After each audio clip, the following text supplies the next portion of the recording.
So here's the pitch, okay? We've all seen Myth Swifts. It's that outtake show, and it was running it in. I saw chat spamming when I told Jordan to focus. So we're gonna run with that. Strike while the iron is hot. Jordan sitting at his desk at the video team section. I don't know what they do. I don't care what they do. But for the premise of this video, cannot be focused. Watching anime butts on one screen. I don't care what he's doing. Just can't be working. All right. And then he hears Myth Swifts. Big TV right behind him. Myth Swifts playing. Here's the line. Says Jordan, focus. Okay. And then his eyes go wide. He turns around. Turns off the TV. He's trying to get rid of me. He knows he's not focused, but he knows he needs to be. But goes back to his desk, goes back to doing whatever he's doing. But he has to focus. So I'm at his window. Boom, slam on the window. I'm like the Babadook, okay? He doesn't know where I'm coming from. I slam the window, piece of paper, says focus. He does a little bit. He focuses a little bit. He doesn't turn off the anime butts. No. He flips his hat around, Ash Ketchum style. I don't know. And then he goes back to doing anything he wants, but not focusing. That's not enough for me. That's not enough for hi-rez. It's not enough for what we stand for. So I appear behind the wall behind him, okay? Boom, Mifflin, up there. I tell him to tighten up. He needs to focus. He does a little bit more. He focuses a little bit, but not enough, okay? And then it's not enough for me. It's not enough for me, okay? We have to go even further beyond that, all right? He does eventually close the screen, but that's not enough. I'm still appearing. I'm appearing everywhere. I'm in the bathroom. I'm in his cereal. I'm in his snacks. I'm telling him to focus, and eventually he switches desks. I'm under his desk, okay? I'm telling him to focus there, and that's where it happens. He sits in a maxonomic chair, his eyes dilate, and he finally finds his focus. Okay. Approved. I sold it? I sold it! Yes! I'm gonna sell so many chairs. Jordan, what the was that? We just lived a fever dream. I have no idea what just happened, and we approved it. What kind of anime butts we talking? What kind of anime butts we talking?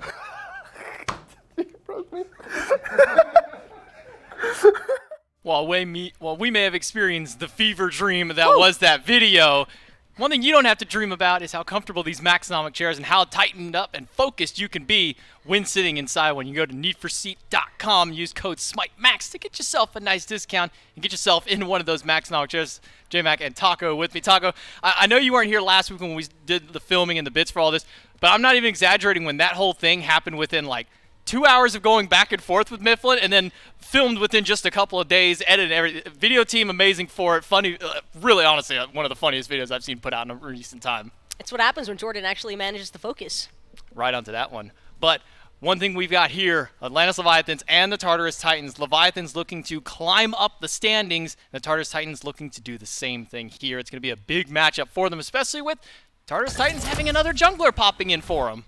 Yeah, Sino being introduced to this Tartarus Titans roster. He's going to be filling in for that jungle position here for their sets this weekend. And up against the Atlantis Leviathans, that is certainly going to be a tall task to manage. But Sino's been rocking it in the SEC for quite some time, J-Mag. I'm sure he won't really skip too much of a beat here. As you can see on the schedule, that's our second match for the day here is Leviathans and the Titans. And looking at the standings, they're neck and neck with each other, 6 and 4 for the Leviathans, 5 and 5 for the Titans. If they win here today, they tie it up and possibly even take the lead over the Leviathans in the standings. So it's a big match for these because it's right at the middle of the pack with a team like the Leviathans that you wouldn't expect to be at the middle of the pack. No, but that just goes to show how competitive these last few weeks have really been. Jade Dragons as well, just leapfrogging up until that third place position. I know that they're a team that is always talked about as one of the powerhouse rosters, but again, it is incredible stuff to see them go from the bottom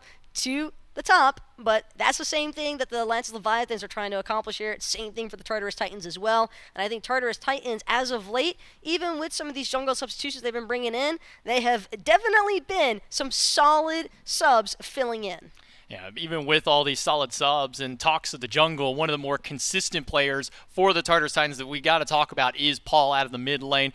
He is one of the most diverse god pools of the mid lane. He's also been playing the Hell before Hell became popular. We'll talk a little bit with him about that shortly on. But, I mean, this guy has so much diversity into his god pool. It's one of those things, it's like, man, do we ban Paul, or we just ban what we don't want to face that Paul has? It's certainly going to be fun seeing Paul up against Shinto here as well, because I think mechanically speaking, you're looking at two top-end players for sure, as well as just two actual farm fiends. Paul definitely loves taking all of that experience on the map, and I think that with his diversity in his mid lane god pool alone, that should be enough of a problematic factor here for the Atlantis Leviathans, because you have to remember, this is still a team that's trying to get used to those adjustments that they've recently made as well. I think this pick right here, this Raijin, is going to be the hottest contest we're going to see between these mid laners. Forget the Tiamat, forget the Morgan Le Fay, everything else.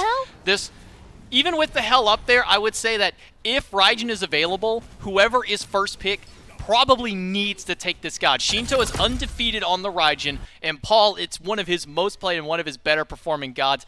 I think that despite hell being so big right now in the meta, and Paul being the forefront of it, you're probably one of the only consistent hell players, this Raijin, I imagine, has to either be picked up very early or banned early on. See, I just like seeing chaos reign through, and whenever you have healer compositions coming into the mix against those heavy burst gods like the Raijin, it's not fun to play against, I'm sure, or play into, but it's definitely a lot of fun to watch for us, because we're not the ones that have to endure all of that nonsense on the mental. Well, we've been talking a lot about him. Let's go ahead and talk directly to him. Paul from the Tartarus Titans standing by for the interview. Paul, I think the biggest question everybody's got is, you had a big week with layers last week. How's the momentum moving forward into this week after your big wins? It's good. We're feeling good. We really want to play this week. Well, speaking of play, you get to play with Sino. Talk to us a little bit about what the decision was to bring Sino in after Layers' big performance last week. I think that a few people are just I think we just want to try him because he's got comms, and he's like, so we're kind of like it's kind of like a free for all sometimes in our team when like nobody knows what's going on, and so maybe we could like have someone solidify us, and so we're all on the same page. Well, good luck to you in your match today, Paul. Best of luck, and hope you have a good match. All right, thank you. Just trying things out, seeing who we can bring in. You know, it's a big phase. This one doesn't affect the world standing as much for it. So, what better time than now than to try out a few different players? You had Layers the previous time. Might as well give a former world champion himself a shot. Yeah, Sino for sure has always been a player that I think has been heavily regarded as a top contender for his role, and I think that I wouldn't necessarily label it a void that needs to be filled here for the Tartarus Titans, because you can have 5 great players at their roles individually, but it's about how well you can mesh with them synergy-wise that makes the difference, I think, at the top end here in the SPL.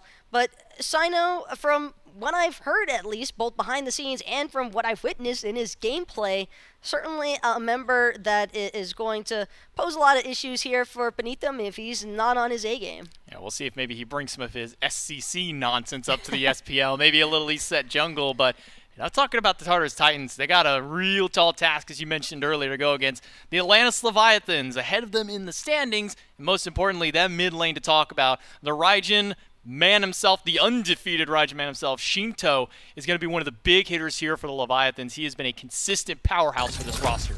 And Shinto, what more is there to say that hasn't really been elaborated already? I mean, mechanically speaking, this guy has just been all over the place. I think he's definitely been one of the catalyst members for the Leviathans in a lot of their set successes, and even at times where they've lost, still felt like an impactful difference maker that just constantly challenges what teams try to do in terms of team fight initiation and things like that, because Shinto, I feel like his positioning as well is very problematic for a lot of teams to deal with. He just always seems to know exactly where to be.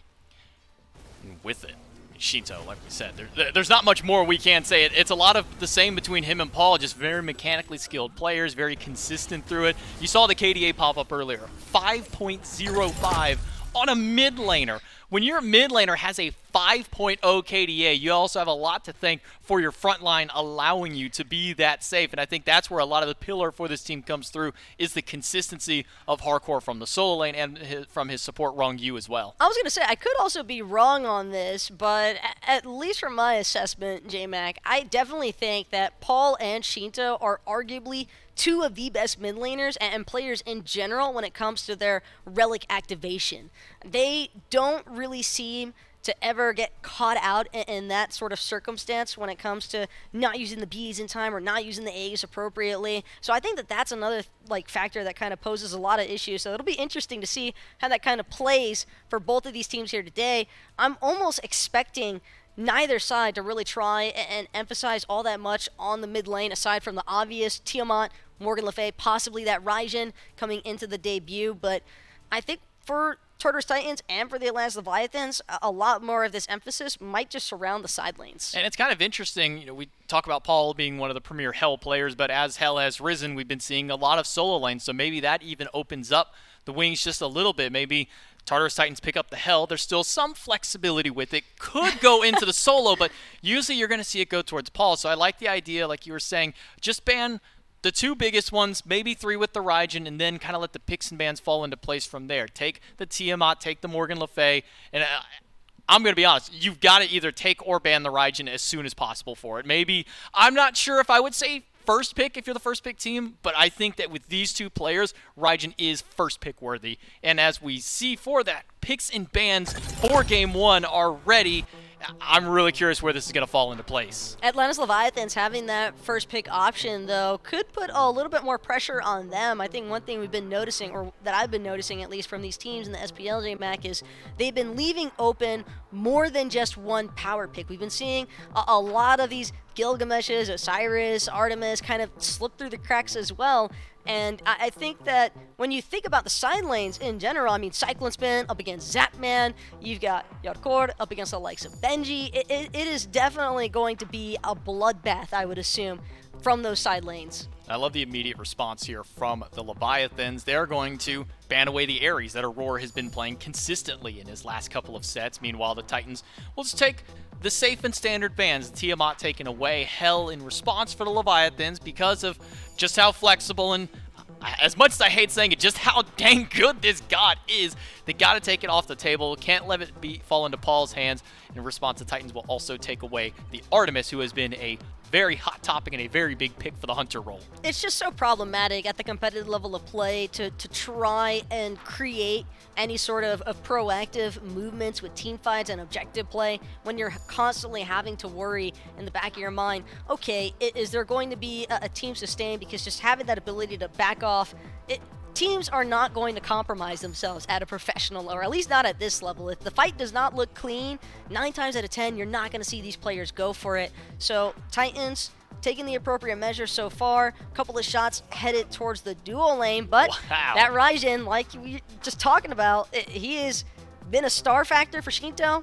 Undefeated record, like you said, and finds his way in Shinto's hands here yet again. I think these are probably the only two teams that would even square up against each other where this Raijin would be a first pick. Any other team, they might ban it, they might let it go through, but with these two players, instantly first pick, first ban worthy. Raijin picked up by the Leviathans. Meanwhile, they do ban the Odin for their final one. Yemoja banned away. Almost slipped through there. Almost forgot about Yemoja because of how much we talked about the mid laners, but you can't let Rong Yu have that Guardian. And in response, the Titans will pick up a big 2 picks, Cerberus and Osiris. A lot of dive already coming through from this Titans frontline factor. And again, the Osiris not even a guarantee as a designated pick for that jungle or the solo lane. I think it could really go either direction here currently. So Titans going to get a chance to see what the Leviathans are going to opt for in response. And with Gilgamesh being locked in, leaning a little bit more towards Benitham for that god pick selection.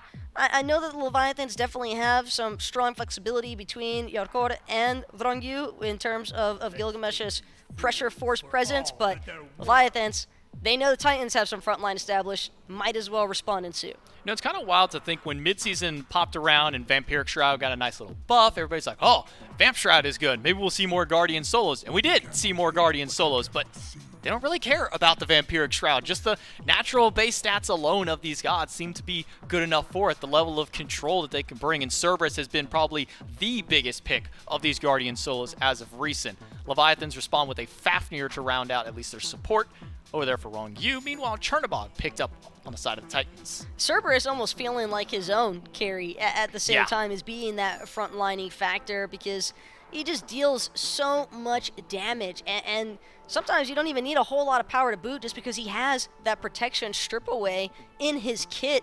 When you combine that alongside the likes of an Osiris and now the Chernobog here, Titans definitely looking like a heavy chase composition so far, and putting a lot of pressure now onto Zapman in terms of Zap's survivability options. Could possibly see the Hachiman in response here, though, from Zap being one of the hunters that has that auto attack speed stim in the kit to prioritize off of the bow build. But based off how he was gassing that Stuart itemization choices in the first set, I'm basically expecting Zapman to run something a little similar here. Double Hunter ban coming from the Titans, taking Rom and Heimdall as mentioned. And the Fenrir, I like the Fenrir ban here. Doesn't matter if the Osiris is picked up. That can still have so much flexibility between it and the Cerberus, between a solo or support Cerberus, between a jungle and a solo Osiris. I like the Fenrir here because Aurora is known to run that god as a support more often than not for this team. So taking that away, I like the ban for the Morgan Le Fay, and they're going to give Paul the Morgan, one of his world champion running gods, finally back in the hands of Paul. And just to elaborate one step further, what you're saying about that Fenrir ban, I'm not totally sold that this Cerberus is intended for Aurora just yet either. Keep in mind that this is definitely something that Benji could certainly pilot in that solo lane. We've been seeing a lot of rise in terms of Cerberus solo lane prevalence for these teams in the SPL, but Paul, if you can't have Raijin directly, he's going to go for the next best thing, Morrigan, so he'll have the opportunity, at the very least, to look for that Changeling transformation into the Raijin if he wants to introduce a Tycho drums or the Percussive Storm, all those benefits that a Raijin introduces in terms of burst for team fighting aspects. Or he could possibly even look for a double global, double Osiris result. Even the double Cerberus could be very difficult for the Leviathan's current composition to deal with. Cucullin, the final draft for the Leviathans, going over to Harkor for the solo lane. That's kind of been his go-to. Ever since Harkor went back to solo, that's just the god that they give him. And it's not just because it's... at first it was kind of seen as kind of maybe just a crutch pick. You're getting back into solo. What's a great god for solo? Cucullin. He's safe. He's got good damage. He's got good control. But Harkor, this is a whole different beast to tackle with as Cucullin. On the flip side with it, they also had the Apollo going to the dual lane. Zapman, you can't ban Zapman out. They banned 7 gods against Zapman in his last set. He picked up the Cupid, and it just kind of went crazy. Oh, Pele? The Pele is the Sino staple in my mind, J-Mac, and I'm incredibly excited to see how this Pele is going to fare, because Pele, definitely a bit of an ADC slayer. I would not be surprised in the slightest if this just boiled down to the Titans really trying to hammer into that duo lane here and put a lot of pressure onto Drongyu and Zapman with that Apollo, because yes, Apollo has a global, but his takes the channel time. And the early game, I think, is another thing to really keep an eye out for. Chernobog probably a little bit more favored in terms of being able to have the immediate persuasion in the team fights, because he'll just get there instantly after his ult finishes channeling. But Yarkor on this Cucullin has to be very mindful, I think, of when he looks to be aggressive, because there's a lot of counter initiation that I'm reading from this Titans composition so far. And there's a lot of spread of the different stages of the game for both these teams. You have Raijin for a lot of early clear and early sustained boxing power. You have Pele on the flip side for the Titans, able to get nice early establishment in the jungle. But what's kind of the win condition as we inevitably start looking towards the later stages of the game for these two teams? What's Leviathan's win condition here? I think Leviathans, they just have so much outright burst pressure that if they're able to just stay grouped and together and just not be compromised by these sneaky flank baiters that I think the Titans have opted very wisely for, then Leviathans can just play it through off of their teamfight capability alone. And I think also it's just keep an eye on this Gilgamesh and the Cucullin specifically. And maybe to that flip side, what's kind of the Titans' win condition for them? Late game Leviathans are looking for those big team fights where the Titans kind of step their foot in. I think there's a chance for this to turn into the Sino show early on because Pele, early game to mid game, that's where she's known to be the most problematic. And Tartarus Titans, they just want the pressure. We'll see who's going to be able to take game one. Will it be the Leviathans or the Titans? We'll take it down to the casters to find out. This is a big one for the Titans, J-Mac, because they come off a win against the Olympus Bolts. And we got Sino back in the SPL. He'll be piloting the Pele here. My name is Dolson. Gormizer is with me. Doug bringing us the views for the Leviathans versus the Titans. It'll be the final matchup of the day here in the SPL. And Gormizer, let's start with Sino. Comes back into the SPL, and he's playing pretty fun pick. I am excited. I mean, it's been a hot minute since we've got to watch Pele be played. And, of course, a lot of the players that I'm thinking of that specifically piloted Lasber comes to my mind. Sam comes to my mind immediately. So it's just been a little while. Phase 2, first game. And that's the thing that I think is interesting. I feel like we're having a conversation we had last week. New jungler means new god pool, means new styles to be played. Yep. And, of course, there is going to be that question of synergy. Layers fit in really well with the Titans. Theoretically, Sino, who has been a little more tenured in the jungle, should be able to showcase even more than that with this, again, another just large lineup of really, really veteran players for the Titans. In fact, honestly, this looks like an all-star draft when you think about it. You start to pick them apart. People are trying to figure this out for charity events, things like that. This should be a fun Titans roster. I cannot think of a more difficult team to go up against as a fresh jungler in the SPL, quote-unquote, fresh jungler in the SPL this year, though, than the Leviathans. Yeah, right. Fresh onto a roster. Yeah. The shot and, like, calling, into the the decision SPL making for this year. For this year, right? Absolutely. And so it'll be a stacked deck against Sino. But that said, the Tartarus Titans as a team, the other 4 members of this Titan squad, and Layers last week, all looks good. And so it's not like Sino is coming into a team that's really, well, they have been struggling, but not as severely as could have been for Sino here. So different starter or actives locked in for the Titans here, all 5 for the beads. And on the other side, you got a couple blinks, a couple beads, and then, of course, the Sunder there for Rongyu. So you imagine burning off those beads going to be the name of the game here early on. Panatom can get involved, Yarkor maybe as well. But that's going to be an important factor to kind of follow along with here, Gore. Already full 5 stack on beads for the Titans. It's a lot of beads for, admittedly, not an insane amount of early game CC. I mean, like, Raijin has a Mez, but is he using that often to get aggressive? I mean, I guess it depends on the player you're talking about. And sometimes we have seen Shinto dash in. By the way, remember Waiting Room? He holds the longest kill streak in a row, 44. That's insane. It's not active, right? There's no way. Doubt it. I'd have to go back There's no way. and look specifically at last week, but now Sino getting aggressive. A little bit of pressure onto the blue buff here. It's a blink forward. Oh no, Panatom, he's got to use the leap to get away. Yarkor running away as well. Blue buff still stands, but enough early damage between Sino and Benji to make things interesting here. Benji's going to connect with the axe and then the slow on the other end. So this should be blue buff confirmed, and it sure is for the Tartarus Titans. And that's exactly what the desk wanted to see. That's what Pele wants out of you, is to not just sit back passively.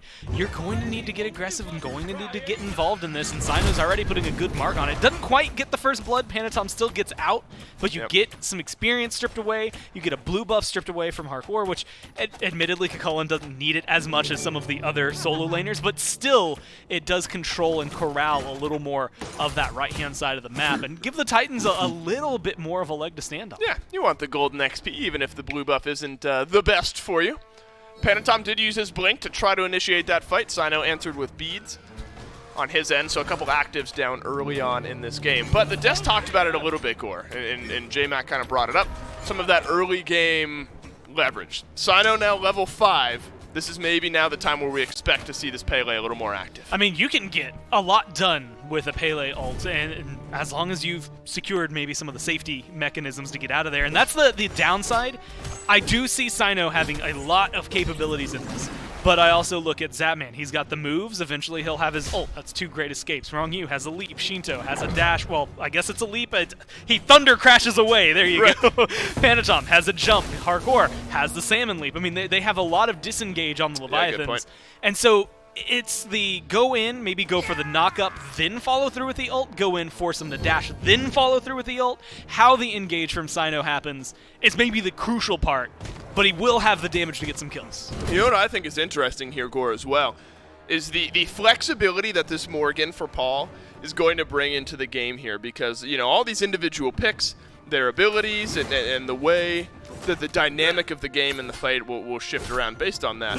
It's something we've talked a little bit about now, but Paul can kind of upend a lot of the discussion we've had. You know, there could be another Pele, could be another Cerberus, could be another, hell, anyone really in the game, and so I think that's going to be an interesting dynamic shift, following along with Paul and some of his decision making, and that'll likely occur maybe around some mid-gank, some team fighting later on. In the meantime, some fighting happening on the right side of the map. Benji uses his beat, so he'll walk away.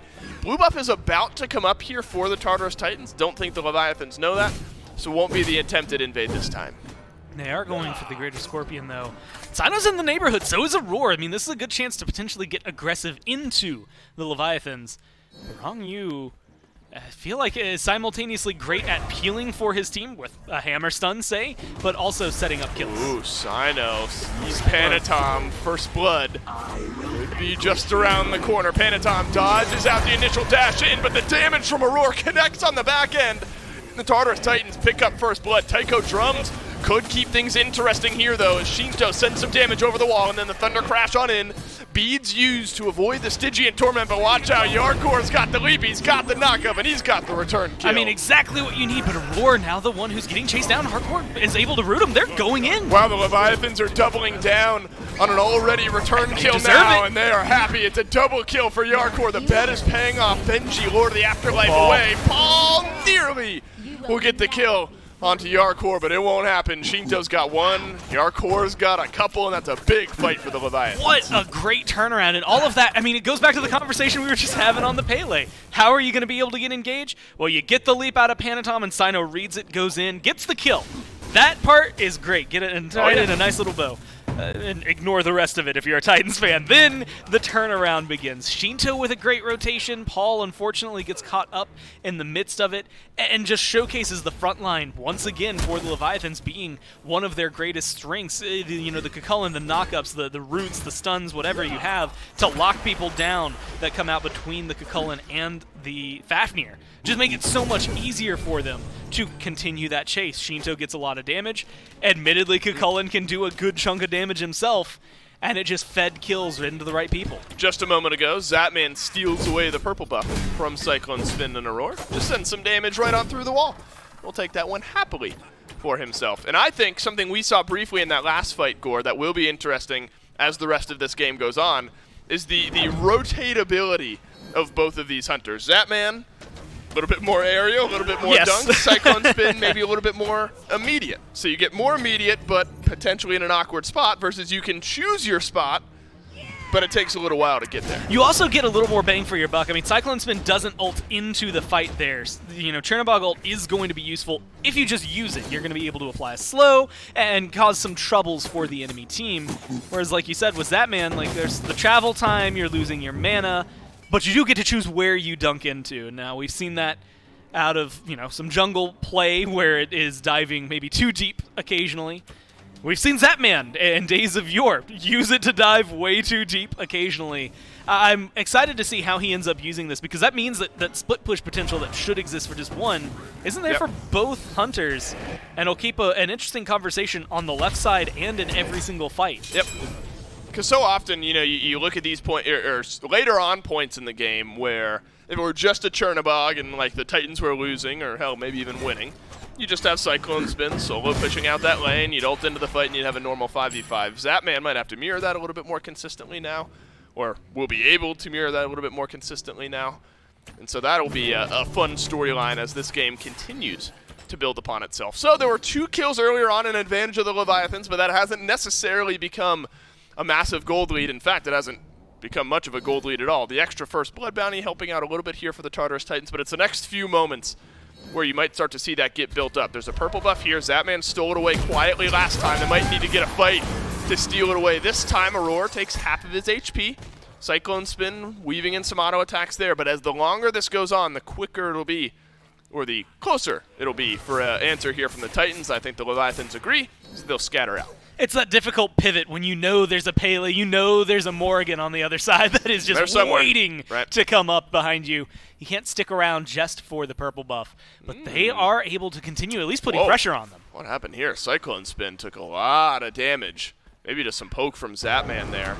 He's already got the passive with that second-tier Odysseus' bow item.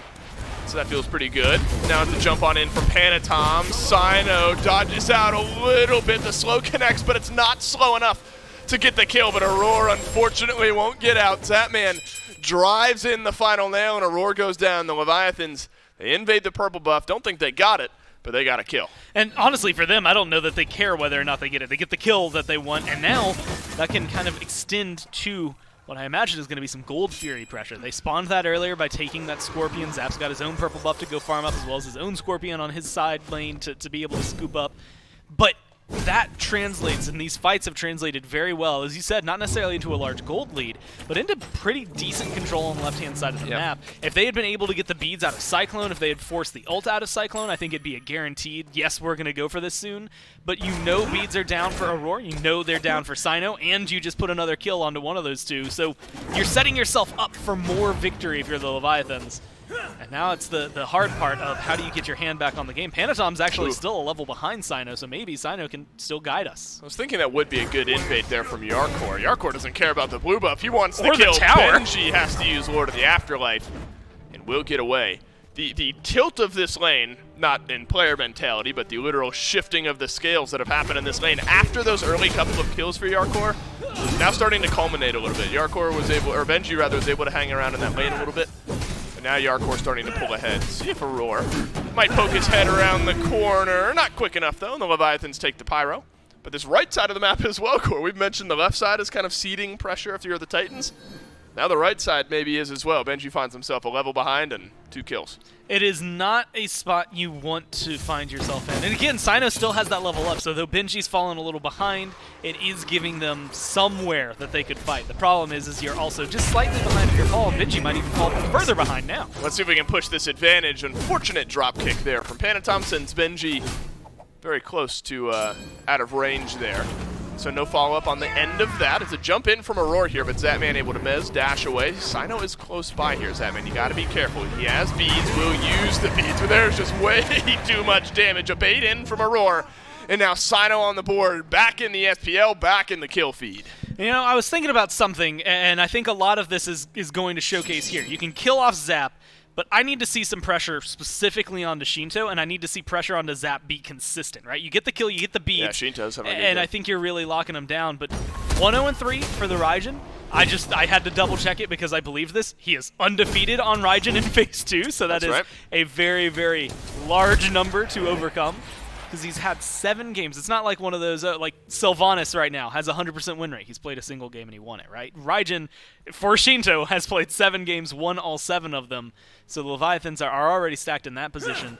But you can see, I think, the consistency. You get a good dive onto Zap, but how often are you going to be able to do that with Panatom peel, Hardcore peel, and Wrong U peel? That's where I want to see the Titans kind of showcase they can get not just to the back line, but they can destroy the back line to get, or the front line to get to the back line. A little heftier ward coverage there also likely would have had Zapman alive. Could have used the beads. Who needs ward? The ultimate. You get one for free. He's gonna stay. He's gonna stay around. One more wave! Exclamation point! One more wave. That's right. That's on me. Every That's day. my fault. That's my fault. No, he did. He has reached level 13, so no more free ward. None in the inventory at the time, or for the time being. But without his beads for the next 75 seconds, something he's got to be mindful of. Doesn't have to be when Wrong U is around, of course, on this Fafnir. A rising pick, and I don't even think we can say that anymore. It has reached the forefront of the conversation here in the support meta.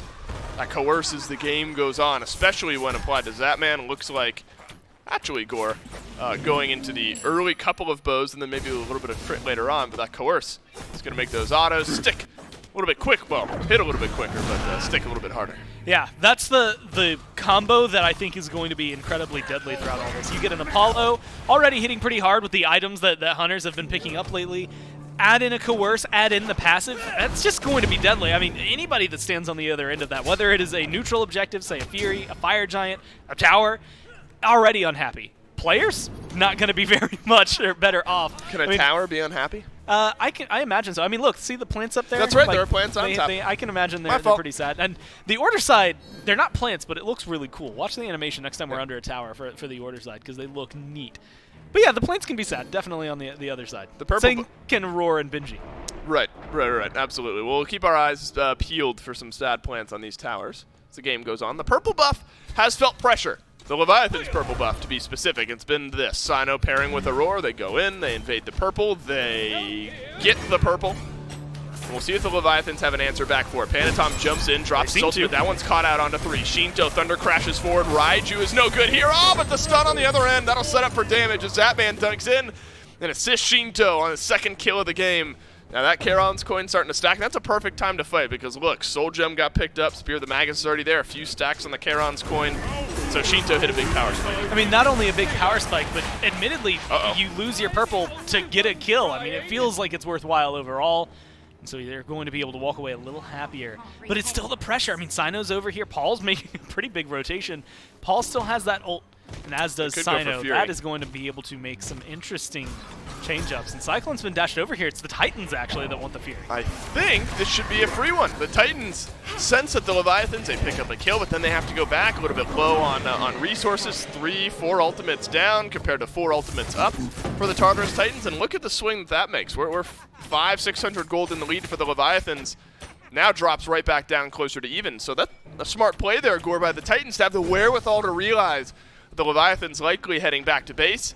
That brings this game right back to even. And again, look, I mean, just look at the players. First off, a lot of them have some history together playing with the Titans, but in general, this is an entire team that should recognize moments like that. I mean, they should all be able to read the map incredibly well because of their tenure in SMITE, and so it makes sense that not only are they meshing together, but they're able to read scenarios like that. Maybe going for a Pyromancer soon to try and fight back some of that Fury Gold scooped up, but the Leviathans are in a much more awkward position. You can't be caught like that in pretty much any circumstance.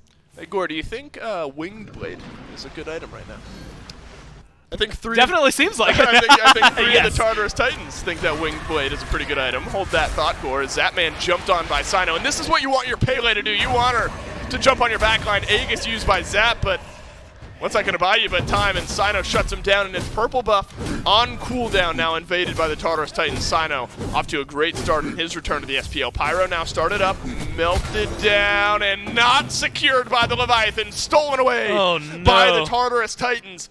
When it rains, it pours, and now the Titans have themselves about a 2K gold lead. I mean, that is maybe the dream if you're the Titans. Like, you've had not necessarily a rough early game, but it was 3-1, then 4-1 for a little bit there. You were only able to pick up a couple of kills since then as the Titans, but you've really made a big difference. Now Cyclone's going for a huge rotation. Oh man, now we're diving the solo lane, and Cyclone Spin, he pays with, or gets a kill for his payment of 1 ultimate, and now the Turnabog 2 levels up over Zapman, 2 levels up over Panatom is Sino. And Gore, this Tartarus Titans team, they are starting to ride this momentum. Look at the gold and XP spikes that have happened in the last, like, massive 2 or 3 minutes. 3K gold, 5K XP. This game firmly in control of the Titans for the time being. Now we have to watch for the great equalizer, and that's going to be the Fire Giant, because that's where I think the Leviathans are going to be able to balance things out. There's also a Primal Fury coming up next, which is maybe going to open up that conversation even further. But right now, like you said, Tartarus Titans time. It is all in their hands. And I love not only just the way they're meshing, but they're not letting anything get to them. I mean, early bloods, early kills, things like that are really solid to help kind of create that lead. Shinto, admittedly, still undying, but you had mentioned his big power spike. He was 2-0-3 right after that fight. He's still 2-0-3. They haven't really been able to get as proactive on the map. Of course, that Pyromancer steal definitely kind of kicks you in the side it's tough. while you're down. So now you have to figure out where you can put that pressure. And again, without any true lead, like Leviathans aren't going to put any pressure on the Fire Giant. Titans don't need to right now. That Primal Fury, when it respawns, is probably going to be the point of contention. And if the Titans get it, it's just going to make things easier for them. We got to jump on Benji here because the Tartarus Titans have sent Sino right back over to the purple buff. Pretty easy binary tree there. If purple buff is up, yes or no, Sino's going to be there. And so it's another invade. Zapman, of course, cannot walk forward. Now it's fight around Shinto. He still hit that power spike, but not strong enough to avoid the stun. And then Sino, right on the other side, reads the Thunder Crash, dives in, gets the kill onto Shinto, but now locked in place. And Zapman plus tower equals death for Sino. Oh my but God. Zapman locked into place as well.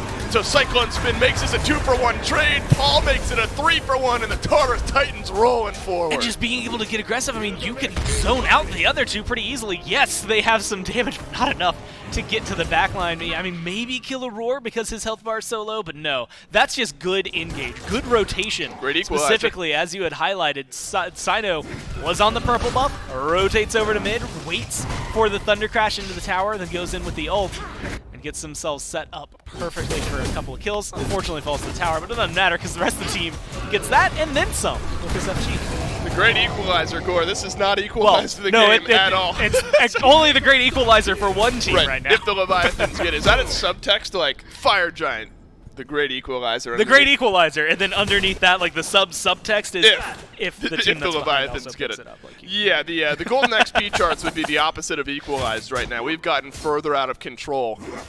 I mean, this Titans team, Gore, they've come out of nowhere seemingly because this. I mean, I always say this, probably ad nauseum at this point. Whenever the Titans play and they look like this, we always say, look, this is we ranked these guys so highly in the preseason because we knew that they could play like this. And so maybe starting to find some of that momentum, find some of that consistency is the right word. Because doing this on a regular basis, of course, difficult. Hell, it's only game one. You got to win this game and then one more to close out this set. But they do look good. They do look better. And this could be the third set where they look really good. That's the other part to remember. In a row, Right? They get one where it's, I don't want to call it a gimme, but like their first set definitely feels like the setup into then beating the Bolts. That's a huge deal, beating the Leviathans. Admittedly, they're right next to you in the standings. It's a big deal for you and what you're able to accomplish. But compared to beating the Bolts, it maybe doesn't have as much the undefeated team or that the only once defeated team at that point. And again, a lot of credit to Scary D, two-time back-to-back world champion solo laner. Jungle just didn't fit him as well, at least for the first half of the year. I agree with him. He was getting better, and maybe in the last half, especially in Phase 3, that could have mattered. But sometimes you can't bank on getting better, and I think that's where the Titans were. They needed better now. They needed good immediately. And they jumped to Layers, and Layers was a great pickup. You saw that. They got 2 good wins in a row with that. And it's still yet to be seen, but Sino seems to be fitting in just fine. Maybe a slower pace, but I think they're matching the Leviathans. I don't know how you make a decision. Oh, look, 21 minutes in. Is Sino make or break? Is he a hindrance or not? Right, who knows? Well, right now he's not. He's not, right? I mean, 3-2 and 3, I don't know if he ever will be. But this Pele, even though 2 out of the 6 deaths that the Leviathans have been able to notch on the Titans, the damage just feels like it's stuck. Sino's just kind of sat on Zapman. They put this Apollo behind. Zapman's died 3 times compared to the rest of the team's 4.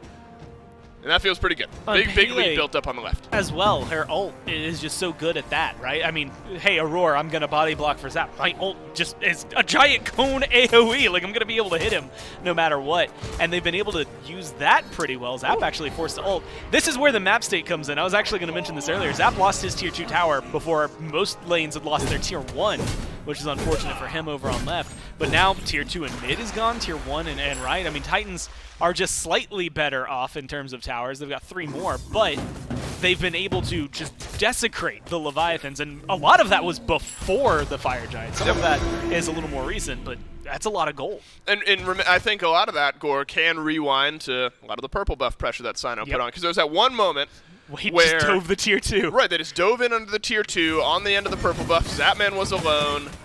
Then they went back and got the purple buff, and that's when the Leviathans were like, all right, Sino and Cyclone Spinner on the left, we're going to start the Pyro, and then you lose the Pyro as well. So it's like the answer from the Leviathans just got stolen away by the Titans, and since then we have really, really spiraled out of control. So it's been a quiet Fire Giant power play, but we are on an FG power play nonetheless. 30 seconds remaining on it, and it's always the setup FG is that first one that we like to call it.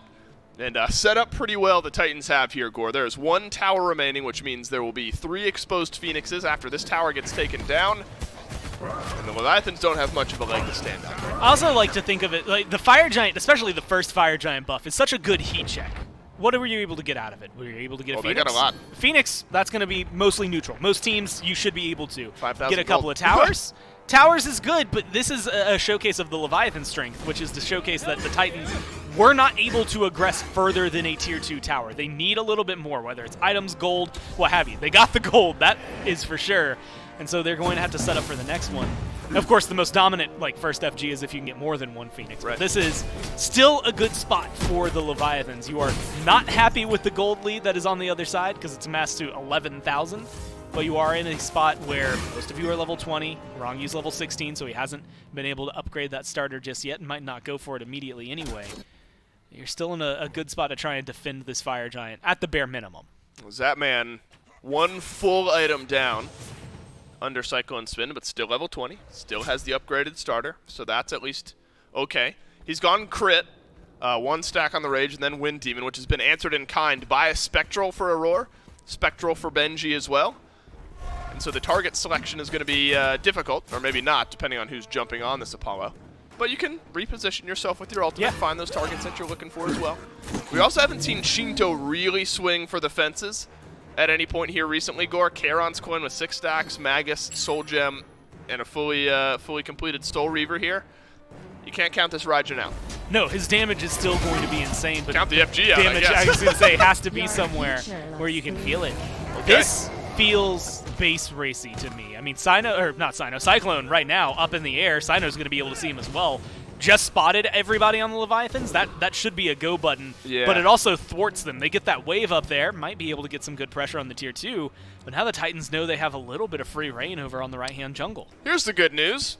We already have exposed Phoenixes in mid and right because of the great Fire Giant we utilized earlier on. So left lane, that can come later, especially if we get some kills on the Leviathans and we just rotate over and use the front line to tank it up. Draugr buff is there, but how long will it matter? Sino blinks forward, looks for Zapman, but Zapman slides on away. Watch out, the Pele's taking a lot of damage, and all of it's from Shinto. We wondered when the Raijin would show up, and the answer is now. I mean, that's the Pele giveth, Pele taken away, and now Aurora's going to get caught out. You were just talking about the Raijin, and he pops off exactly when they need it. A good defense, although they don't get Cyclone Spin, so there's still some push power on the side of the Titans. Wow. That is how you defend if you're the Leviathans, and it showcases the blink, especially from Pele. You get onto Zap, if you get that kill, Titans are winning this game right now. You don't get that kill, and you live in this world where you're just a little too far extended. You have to overcommit to get that damage, and unfortunately for Sino, that just turns not the game on its head, but at least the fight. Flips makes things interesting, to say the least. That's got to be such a unique position, not only to Pele, but I guess Assassins in general. And that's why Phoenix defenses can be interesting, because that's a blink in from Sino. Yeah. You find Zapman. Zapman just slides away. Look, Zapman's got both of his actives online. So does Shinto. And so Sino had that target dialed in, couldn't connect with anything else after that. And from that point on, you mentioned it earlier, how do you secure the kill and then secure your escape? The answer was you don't. In that case, you got to do one or the other. You got to do one or the other. And Sino wasn't able to do either. And Shinto now finishes stacking up that Charon's coin.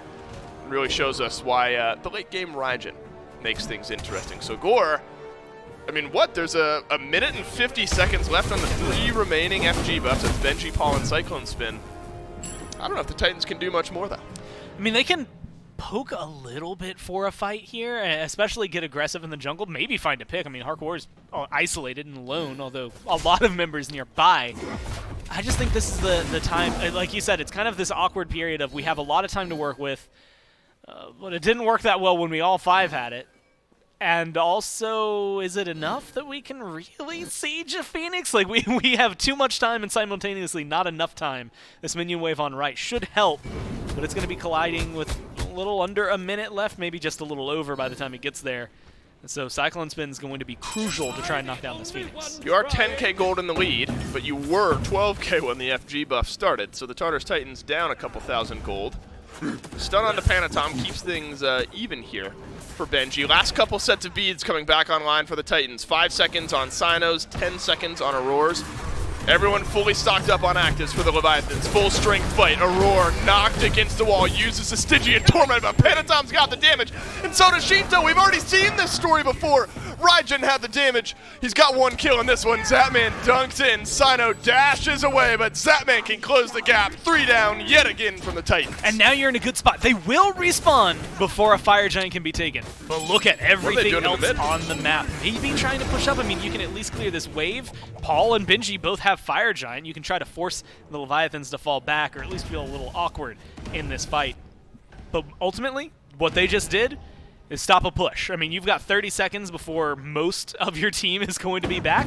I would have just torn down mid. There's a lot of gold there. The towers as well that maybe could have ended up benefiting the Leviathans, but the wave was pushed under their Phoenix, so you're feeling weird just about that in general. You also want to have some good control and don't want to overcommit to anything before this Fire Giant comes up. You get a Pyro, you get a good fight, twice in a row defending your right-hand Phoenix. You don't overcommit to anything that might put you out of position. With a Fire Giant in the next couple of minutes, especially because by the time it respawns, should be enhanced, or just after it respawns, it will be enhanced. Either way, you're going to be able to knock down 3 towers like it's nothing. I have to imagine, right, that the Leviathans are at a point now where the Phoenix defensive, and maybe this is an interesting conversation to have, because your Phoenix defenses went so well. Yeah. And that's somehow an understatement. Not a single tick of damage on any of the Phoenixes remaining, at least. Some might have found their way in that have now been healed back up. The Leviathans probably contest this, right, but it's not the end, not the end of the world if they lose it, because apparently their Phoenix defense looks great.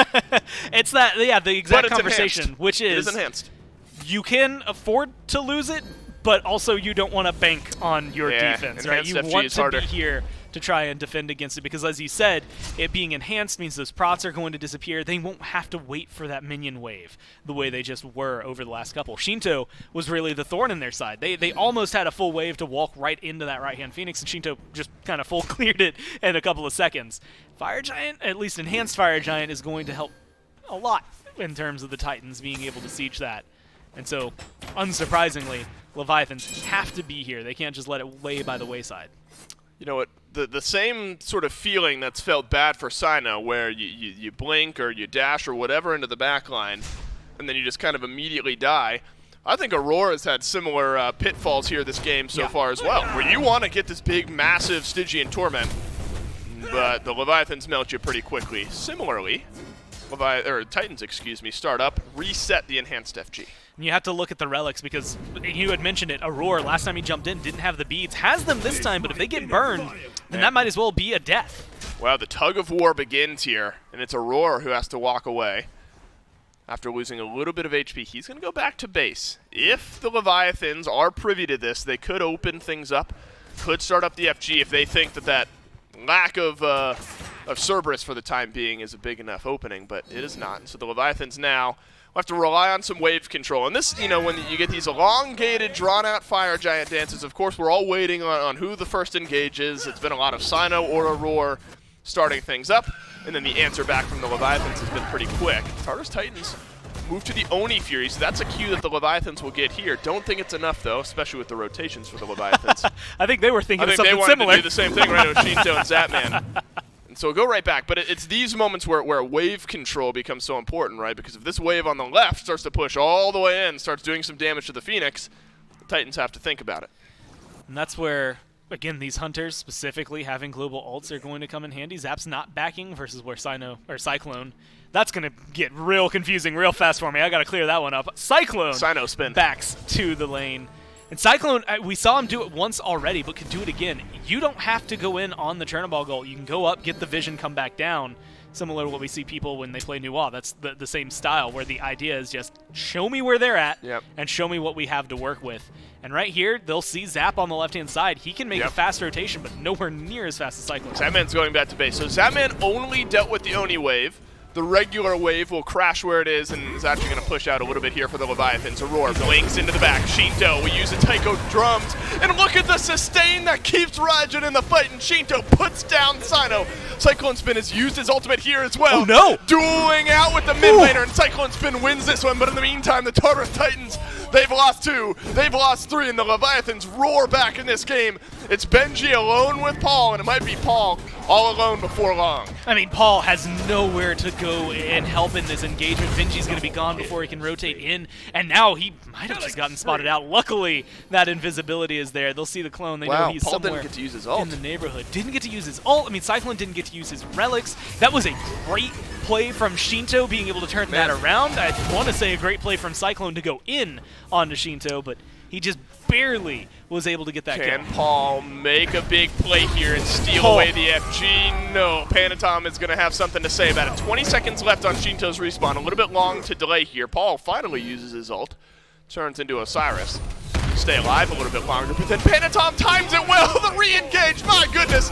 Both actives used, both actives time out, and so does his life. And Panatom staggers out. That's a big stagger. 1 minute on Paul. I mean, a whole minute that you have no mid laner at least to deal with. Admittedly, you get his beads, you get his Aegis, you get his ult. If Paul had lived there, he would have felt as though he was still a kind of ghost in the machine, not able to maybe clap back as much as he would like. And they invested a lot in that fight, and most notably, Panatom drops his ult more recently than the rest of the team, but it's a 4v5 for another 30 seconds. I've been talking for 30 seconds. They still have plenty of time to fight as a 4v5. Could be an easier fight for Sino if he's able to make something like this work. Gets his bubble pop, so the free CC immunity not there. Frenzy used. Wrong you, the only one in the Stygian Torment, will leap right on away. He's taking some good damage here, but Yarkor gets stunned beneath the Phoenix. The last bit of damage finds its way in. And that's all the Leviathans wanted, so they'll walk their way away. Haven't gone back to base yet either. They've all got at least 2,000 gold to spend up. 3.5k in Panatom's case. So maybe that's what the Leviathans prioritize next. They get the Phoenix. Paul respawns, which is going to be a great way to kind of flex away from the Phoenix. You don't want to walk into a now 5th member of the Titans. But it also is giving time, not just to the Titans, but admittedly a little bit of time over to the Leviathans. Zap doesn't have his beads, no Aegis there for Shinto just yet. Beads down for Hardcore and Panatom. And so while Paul is happy, because he's like, cool, we're burning some time, not only will Sino and Benji get their beads back, but Paul theoretically is going to have some actives available for him, or relics available for him in the next fight. There's still a lot of pressure with an EFG on the other side. Zapman still got it. He's going to be more than happy to aggress under a Phoenix. And that's where, I guess, counter Titan defense or counter Phoenix defense comes in for the Titans, who were the ones sieging 10 minutes ago, maybe a little longer. I mean, they were in control, and I think a lot of the pressure comes to Sino. He was 3-2 earlier, now he's 3-5. He has not been able to get the kills that he's been looking for. He keeps blinking into the backline or diving into the backline, and either getting isolated and killed or just isolated and forced to retreat.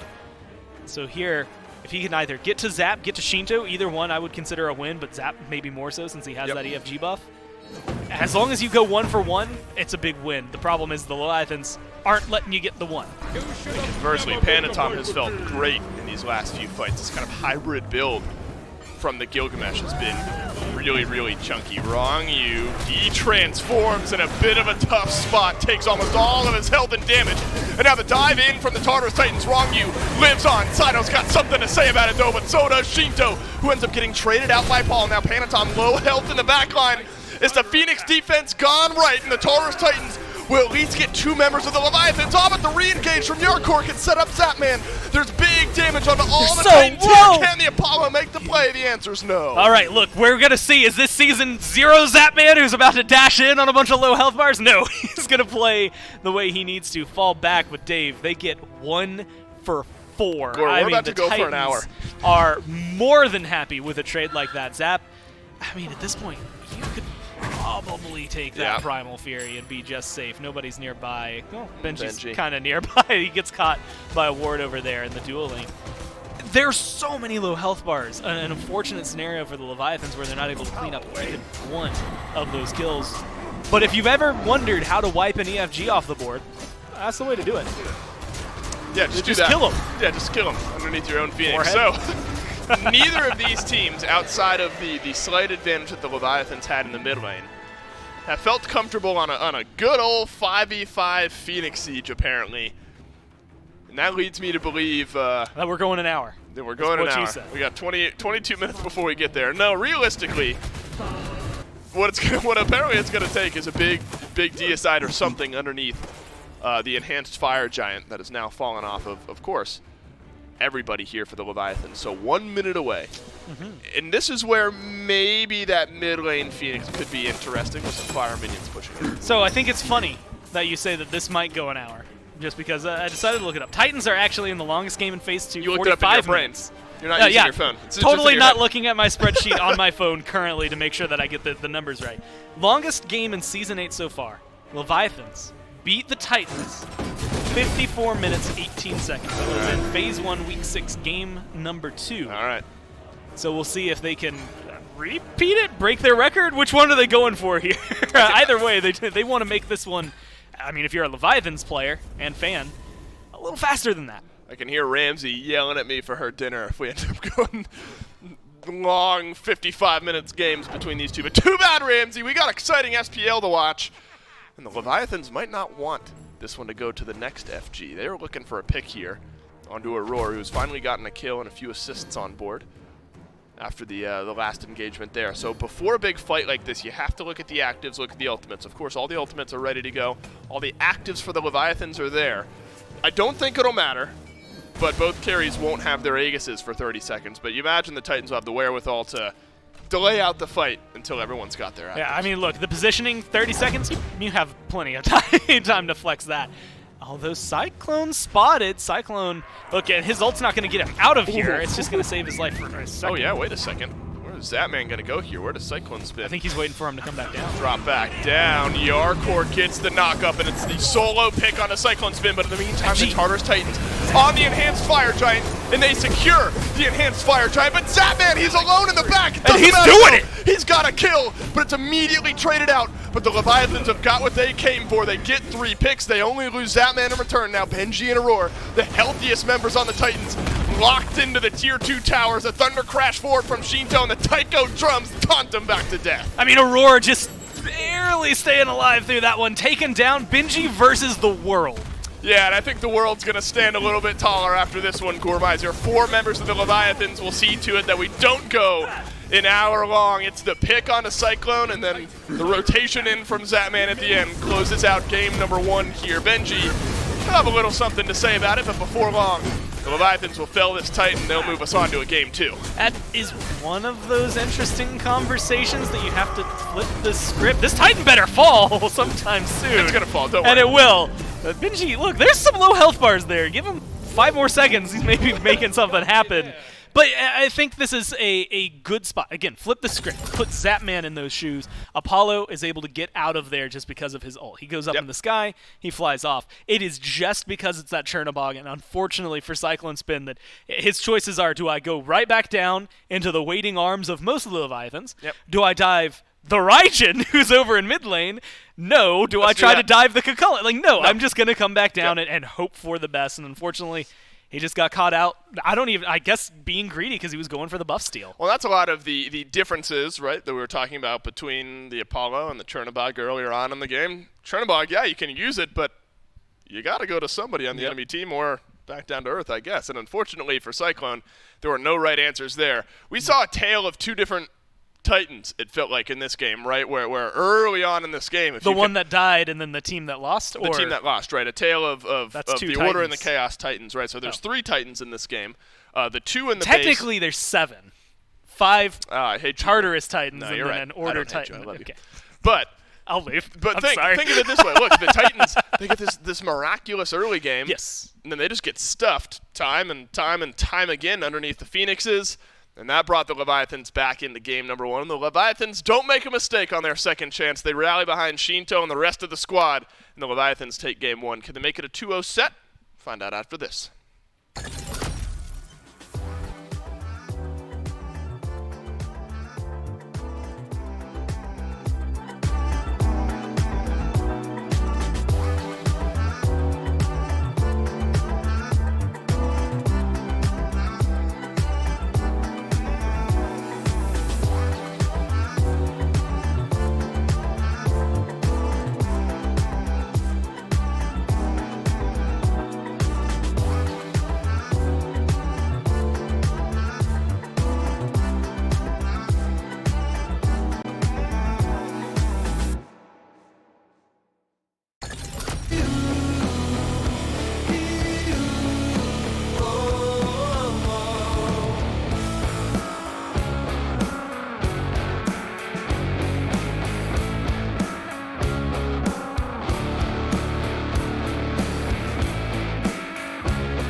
fans, aggro here. Look, every single year, the SPL just keeps getting better. Season 7 was incredible, and in Season 8, I'm sure our players are going to take their game to the next level. But in order to do that, they're going to need the best gear they can get their hands on.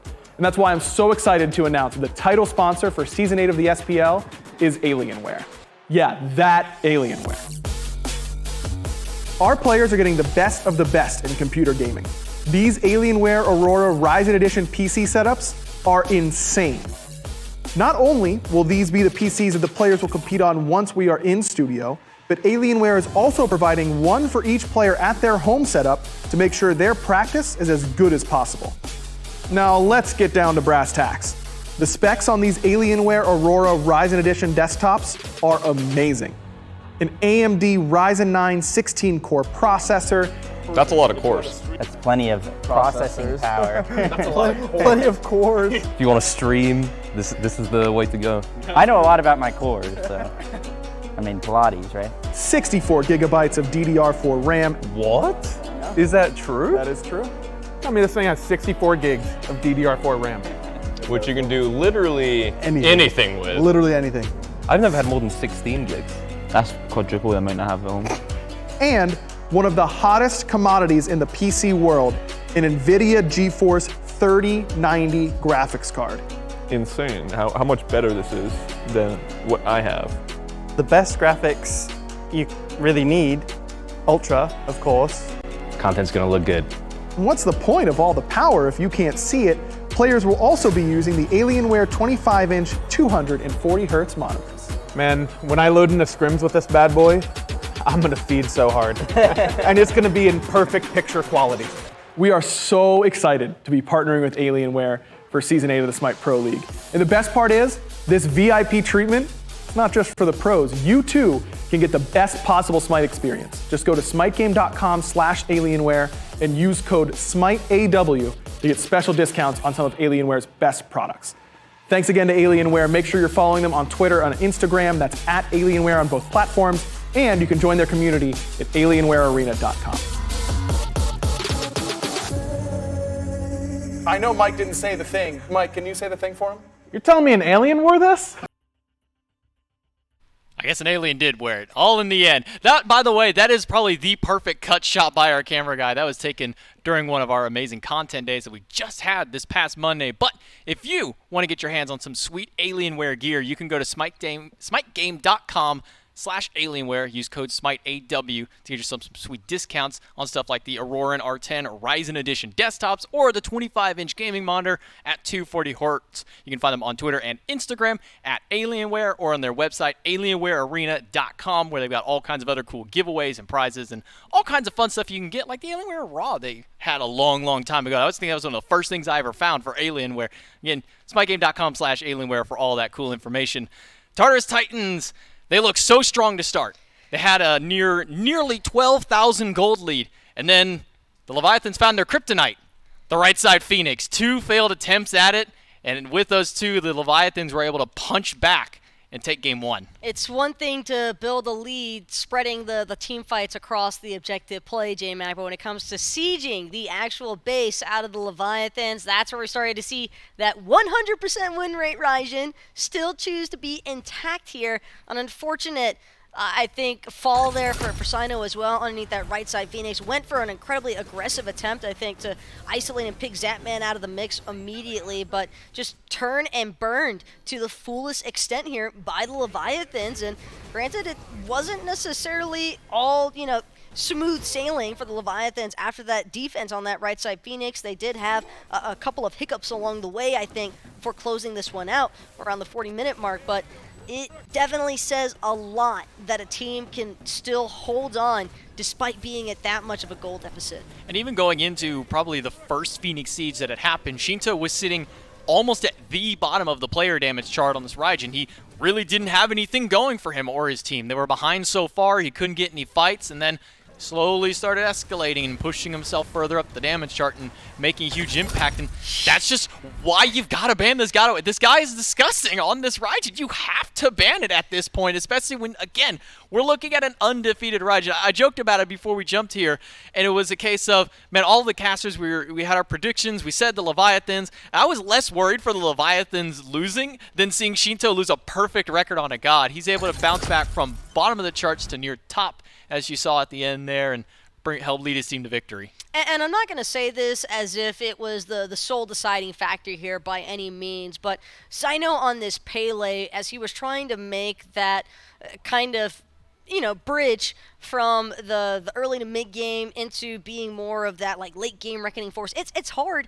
in general, I think, to make Pele feel like a super strong, viable pick at this level of play. But not only that, it just seemed as though I'm not sure if it would have made that much of a difference, but maybe a little bit of anti-heal if he was going to keep playing with that super aggressive style of just diving the Raijin, diving Zapman on the Apollo. Like maybe a little bit of anti-heal there might have been a difference maker, because Raijin, even though he's not building outright self-sustain, it still comes into play just a little bit, I think, in terms of the rest of the peel as well. That was kind of trickling in there from the Leviathans. But for what it's worth, I definitely think that the Titans have certainly established the fact that they know how to build a lead. It's closing out, though, that's got the Leviathans feeling probably a little uneasy. I think that was the big point of it, was they had a really great fight. They had a really great early game. Like we said, they got almost 12,000 gold up.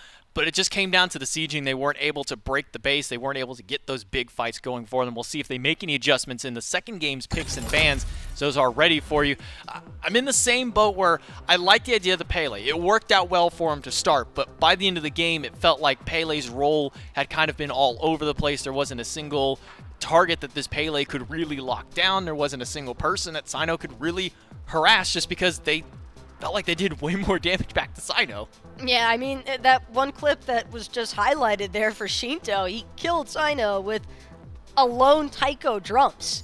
When you're dying to one ultimate ability out of the mage, it is definitely a problematic factor here, and the Titans, they've had enough of Shinto on this Raijin. They don't even want to take it for Paul. Instead, they'll ban it outright, followed up with the Tiamat.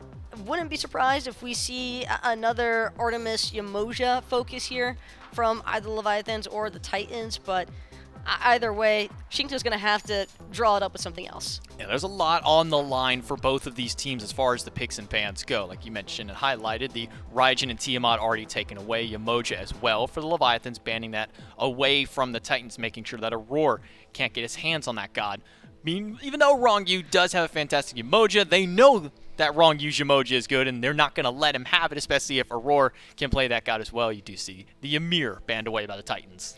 And I hope it doesn't come across as nitpicking either, but there were definitely some circumstances, even in the early game, despite the successes that the Titans were able to find, there were definitely some moments where I think that Sino maybe a little bit too far out in front of the rest of that Titans roster, maybe anticipating that there would be more immediate follow-up from the rest of the team. So I guess you could kind of just read a little bit more of where some of those gaps started taking place in terms of the synergy. But again, he is subbing, first time playing with this team in a live match, so I can't really be like too stressed out on that factor. But like the Artemis pick up until I saw that Odin in response. Yeah, the Odin going to be locked in for the Leviathans, most likely rounding out for the solo lane, as that's kind of been his home as of recent. Though there is still a little bit of flexibility. I don't know how often Rongyu has played Odin specifically, but this does definitely feel like this is going to go more the way of hardcore. One thing I was going to mention up until the Odin got locked in was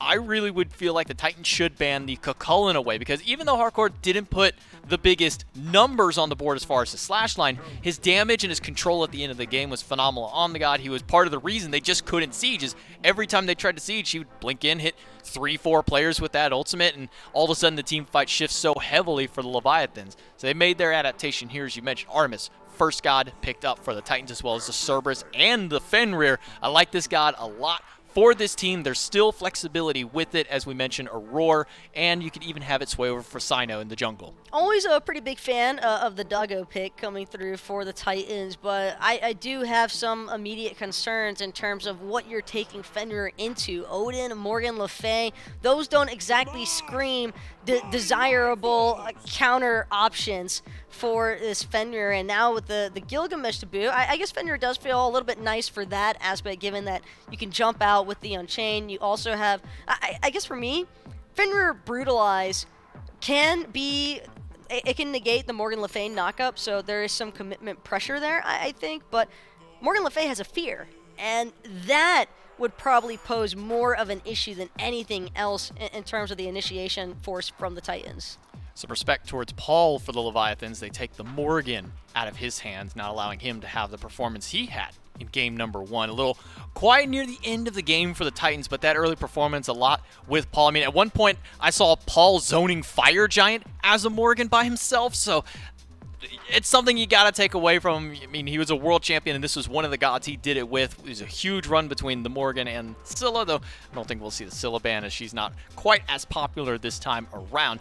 Second ban, still waiting for the Leviathans. We see the Terra in response, taking that one away from Rongyu, and still more flexibility out of the Titans with this Fenrir, with this Cerberus. Again, there's a lot of options that these two dogs can go specifically, so I'm curious as to see where the rest of the bans will go. It will be more jungle priority, taking the Awilish away from Cyno. Maybe a Fafnir ban here for the Titans, just because even though Arcor had a great showing on the Kakolin, I think with the Odin and Gilgamesh being locked in, not completely sold that the Leviathans would feel all that comfortable running a triple physical front line based off of warrior pressure alone.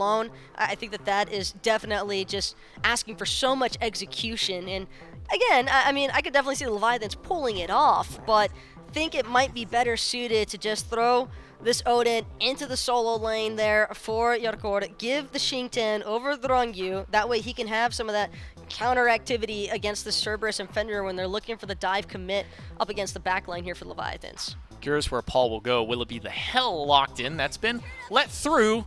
But no, it's not going to be a Fenrir in the jungle. It's going to be a Naja locked in. This is 1,000% going to Cyno. This is no longer the days of... Are you sure about that?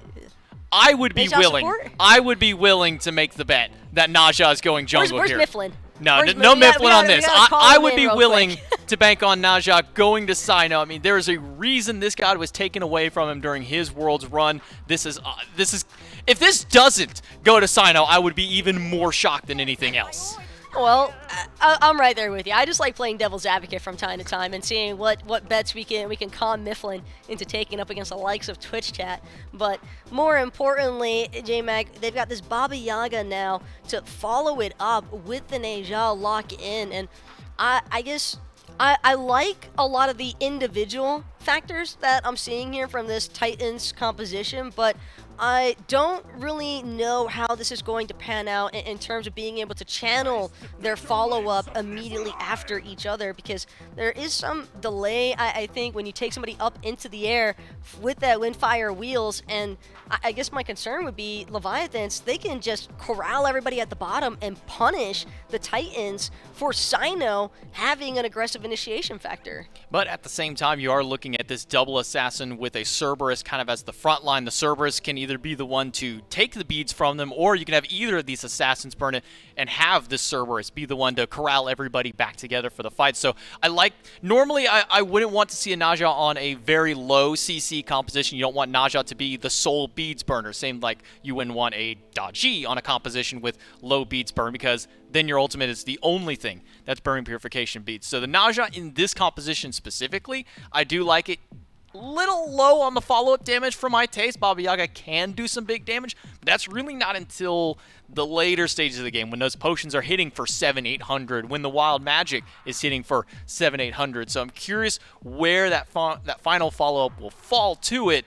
But overall, these are two solid compositions lined out for both these teams. I'm definitely leaning a little bit more towards Leviathans with this one, though. Love the Titans and what we've been seeing for them recently, but I just don't feel all that confident. Like, again, Cyno, probably one of the best Nejas to date, but I just am not sold on what awaits him at the bottom of that ultimate, because there is a decent amount of CC immunity as well. You don't really want to be Neja ulting the Odin ever. You don't really want to be Neja ulting the Xing 10. And if you try to capitalize on punishing this Morgan Le Fay or the Gilgamesh or the Heim, I think that they all have tools in their kits alone that are decent self-peel mechanics without the Leviathans necessarily even having to compromise their utility and setup counter initiation factors against this god. Well, Shinto, with this Morgan Le Fay, 2-1 of the last 3 games that they've played it.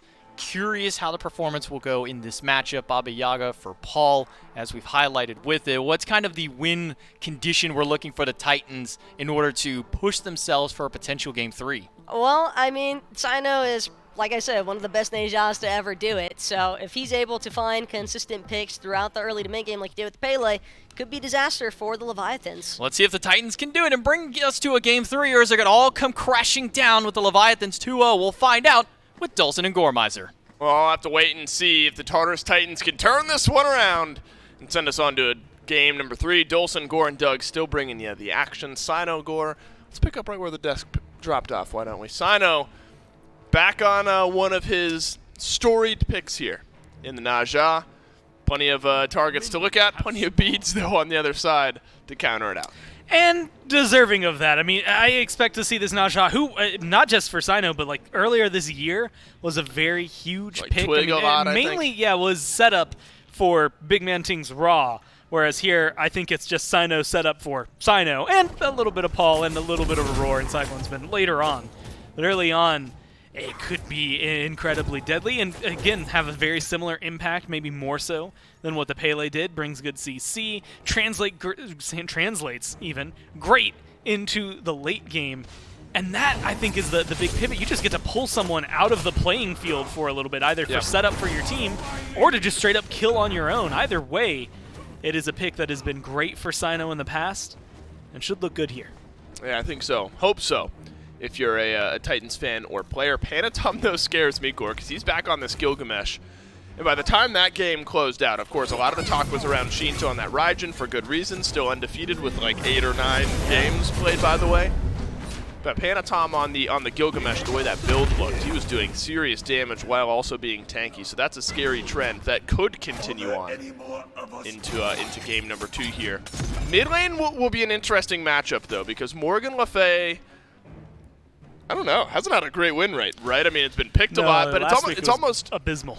Almost falling to the early Tiamat issues where, decent pick rate, not a great win rate, but we all still see the promise around this character, whereas Baba Yaga, we kind of know what she can do because we've seen teams, notably the Leviathans, do so well with this pick. The build's pretty straightforward, and so late game, the mage duel will be fun as well. Yeah, I think that's going to be not just a fun one to keep your eyes on, but to see how the matchup shakes out, because this Morgan Le Fay has been, like you said, not really successful. Last week was a 33% win rate, not able to pick up a lot, and now she's going to have a little bit of trouble. That's the good news, is the peel that you have from the Naja. You don't necessarily have to use your beads unless you think you're going to die there, and Shinto showcases that really well. Cyclone Spin and Aurora already pushed back beneath their Tier 1 tower. That means Scorpion fought over a little bit and taken down by the Leviathans. And there are just kind of fun matchups all over the board here in this one, aren't there? Artemis versus Heimdall, that's pretty exciting. Yeah. I'm actually excited for the dual lane in a multifaceted way. It's not often that we get to highlight like support stat lines. I mean, like, PBM has the most wards placed in the SBL ever. Aurora has the most deaths in the SBL ever. There's some fun ones, right? But my favorite. And those are all true. Like, yeah, career, not this year, but career wide. I think it's like 1,800 deaths and something like 4,800 wards or something like that. That's like a weird. It's almost like weird props to Aurora though, because to hold that you have to be playing for a very long time. So he's been at the top level for a while. But you know I want to say the opposite of that is just this year. Wrong U has the least deaths of the support, and going into this week is the only support that has under 100 deaths. If you watch the support media day this last Monday, you probably learned that. Or if you're going to watch it whenever it comes out on YouTube, well, now you know it before we get there, so you could go back in time and play it in chat when we play the trivia on Mondays and beat Aurora. Do you know how far And off Jake, he was? that's who it was. Do you know how far off Wrong You is on 100 deaths? I think he was like only 8 under. I think he was in the 90s for sure. I think he was at 92. So we're getting there. Could be this game if the Tartarus Titans have their say on the matter. Haven't seen much out of the junglers just yet. We have just now reached level 5 onto Panatom. You imagine, similarly to the Pele, level 5 for Cyno is going to be kind of that go button. Level 5, mentioned, already there for Panatom. Drop kick, connects onto Cyclone Spin, but the beads used, so no stun. But look at the jump back in! And the damage from Zapman, who's hit level 5. He's got the ultimate as well. Bye-bye to Aurora. He'll come crashing down to Earth, and Panatom snags the kill. I can't think of a worse trio to fall in. My Panatom, goodness. Zap, and Wrong You just waiting for it to drop down. What an efficient gank. That was efficient. I mean, you had called it level 5, expecting maybe something more out of Cyno, and kind of my eyes turned to the jungler for the Titans as to the response, because Panatom, I mean, played that picture perfect. No mana for Cyclone Spin to really disengage the way he wanted to. You burn the beads, you get a great drop kick, and then just a beautiful ult to follow it up. And Panatom walks away 1-0-1. Zap walks away 1-0-1. I'm sure both of them very, very happy with that. Panatom does not have his beads now, which is going to maybe be important over the next couple of seconds or minutes. But otherwise, that's about as picture-perfect and picturesque as you can get for a gank. It was so we well could use timed. that for a tutorial. We could. It was so well timed to the not level 5 yet for Aurora or Cyclone Spin, and so it was just the perfect timing. A very small window that the Leviathans had to connect on, and they hit it. So now Zapman's got a 1-level lead here in this lane. And this is a storied pick for Zapman as well. Well, as long as Heimdall's been out, I guess, Zapman has enjoyed this pick. And so you get it off to an Nicaville start, you get first blood, and assist there as well. So the scaling is going to be feeling pretty nice. Been quiet over in the solo lane, as we've expected, though. Gore Odin has been receiving a lot of bans here recently. Yes. Finally gets let through, and we'll see what Yarkor is able to get done. I can't remember. So he was in, I believe, 100% of games last week. He had a 13 out of 18 game ban, and then he was played the other 5 that Pick came ban through. rate, So sure. he's not showing up a whole ton. He's getting banned. I think 78% was the number that comes to my mind. That is an obscene amount for someone that, so far, again, very quiet, but that's not necessarily unsurprising for an early game Odin. I think as this game goes on, as we start seeing those cages, Cyno doesn't have an easy way out of there. Benji has to leap. Paul would have to leap. Aurora would have to leap. But then I look towards the other carry, maybe one of the most important ones on the team, Cyclone Spin, also doesn't have a way out of there. Might only be 2 out of 5 members, but for any team, 2 out of 5 members that you could potentially lose just because of one ult on the other side. Yep. That is a fantastic trade for the Leviathans. It's just how consistently you're able to lock them both down. Yeah, the potential's there, right? It's the potential versus kinetic energy conversation. The potential's there. It's time for Yarkor, or it will be time eventually for Yarkor to turn that potential. I love science. I like Isn't it you so said fun? potential and kinetic energy, and I got a visual representation of both in my mind. Here was my visual representation. Yeah. A dude on a skateboard on top of the ramp, and that's where the potential energy is the highest. Mine's and very then similar, down but at it's the a bottom. boulder on top of like a cliffside. Same idea. All right, Yeah. so we all had the same type of science classes, I guess. Something up high, and then down low, the kinetic energy is pretty high. Right, it could fall, and then when it does, that's where the kinetic energy is. So, Yarkor could have a good game. We'll have to see if he does end up having a good game. It's a great start, though, for the Leviathans here. They've already built themselves up at 1.5, almost 1.6K in the gold department. And that's a pretty big build-up, because remember, it never really got that. I mean, this is far from out of hand, but it never got that wide early on in Game 1. The Titans had a pretty good pushback, and so it's really this next Gold Fury where things are going to get interesting. I mean, if you wonder, I will still say, early gold leads matter a lot. But just to put things into frame, the Titans had an 11,000 gold lead at one point in the last game, still ended up losing. So if the Leviathans get a much more well-controlled goal lead, I think that is going to give them a much more problematic mid-game into late game for the Titans. And already it's just kind of hovering happily at that 2K. That's the turnaround with the ult from Zapman. Panatom's around the backside here. Going to be difficult for Aurora to get out of this one. He's already used his leap, and now Panatom can dash on in, chooses not to. And so Aurora does survive. And he is, well, I was going to say able to hold on to his actives, but well, he's got Asunder, so it doesn't really matter. But now there's some pressure pushing back. Luckily, there's no purple buff here. Could be a dive in on a Cyclone Spin. Cyclone's got beads. He's got his ultimate as well, but my goodness, the damage is there. Wrongu ends up picking up the kill with the DOT, but most of the damage done by Panatom, who's still tanking up that tower. Windfire wheels from Cyno are there. Aurora's coming back from base. It's going to be awkward for the Gilgamesh. Maybe it's not. He'll just leap over the wall. Now he has Wrong U for Peel. Sino looking to get aggressive. Ultimately, look, I'm going to say worst case scenario, which is you lost Cyclone Spin. That is bad. Cyclone Spin keeps his beats, so maybe not the end of the world, but he's already a level down. You're Artemis. You're not necessarily going to have the most powerful comeback in the world if you're fighting from behind, but he's still got plenty of time to work on it. You do burn Panatom's beats, so a small win, but a win that you have to look for there if you're the Titans, which is granting an opening for either Sino or someone on this team to get some CC up against Panatom and potentially stop one of these ganks right before it happens. And Panatom, he's picked up right where he left off after game 1, hasn't he? Where this Gilgamesh was on a tear, now starts off this game on a tear. Looks so good. 102 for everyone who's participated in kills here for the Leviathans, and it's all been on the left side of the map. And so maybe, Gore, that opens up the door with all of this pressure that's pushed in on left. Pretty sizable lead for Zapman here. Completed Ikavale and Oboe compared to Ikavale plus tier 1 item there for Cyclone Spin. Maybe wouldn't be surprised to see more fighting, more pressure, maybe around the Gold Fury here, just given the way that this left side has gone. I mean, if you can continue shutting down on Artemis, that's a lot of a late game power spike and makes it even easier for say, an Odin to come in and start shutting her down late game. But it is also, it's like you said, a lot of pressure on the duo lane. Baba Yaga, we've seen have not necessarily carry potential by herself, but the damage output is enough to set a carry up for like playing T-ball. Like it's putting an MLB player up against a T-ball. It is going to work out very, very well for you if the damage from Baba Yaga can be there. Paul already finished the Warlock staff, has the Charon's coin with 2 stacks on it. It should be some pretty clean pickups, and it's even more duo lane pressure from the Leviathans. Oh man, it's Leap and Brutalized and Ultimate used by Aurora to get out of this one. I mean, they are hammering this duo. I mean, they are just putting every ounce of pressure they can on the left side. And so sometimes that comes at the expense of other lane score, but it really hasn't. Sino has just had to farm and keep rotating around in his jungle to try to keep up. What I figured might happen is happening here. Some pressure from the Leviathans onto the Gold Fury. Still a little bit wary, though. Don't want to fully commit.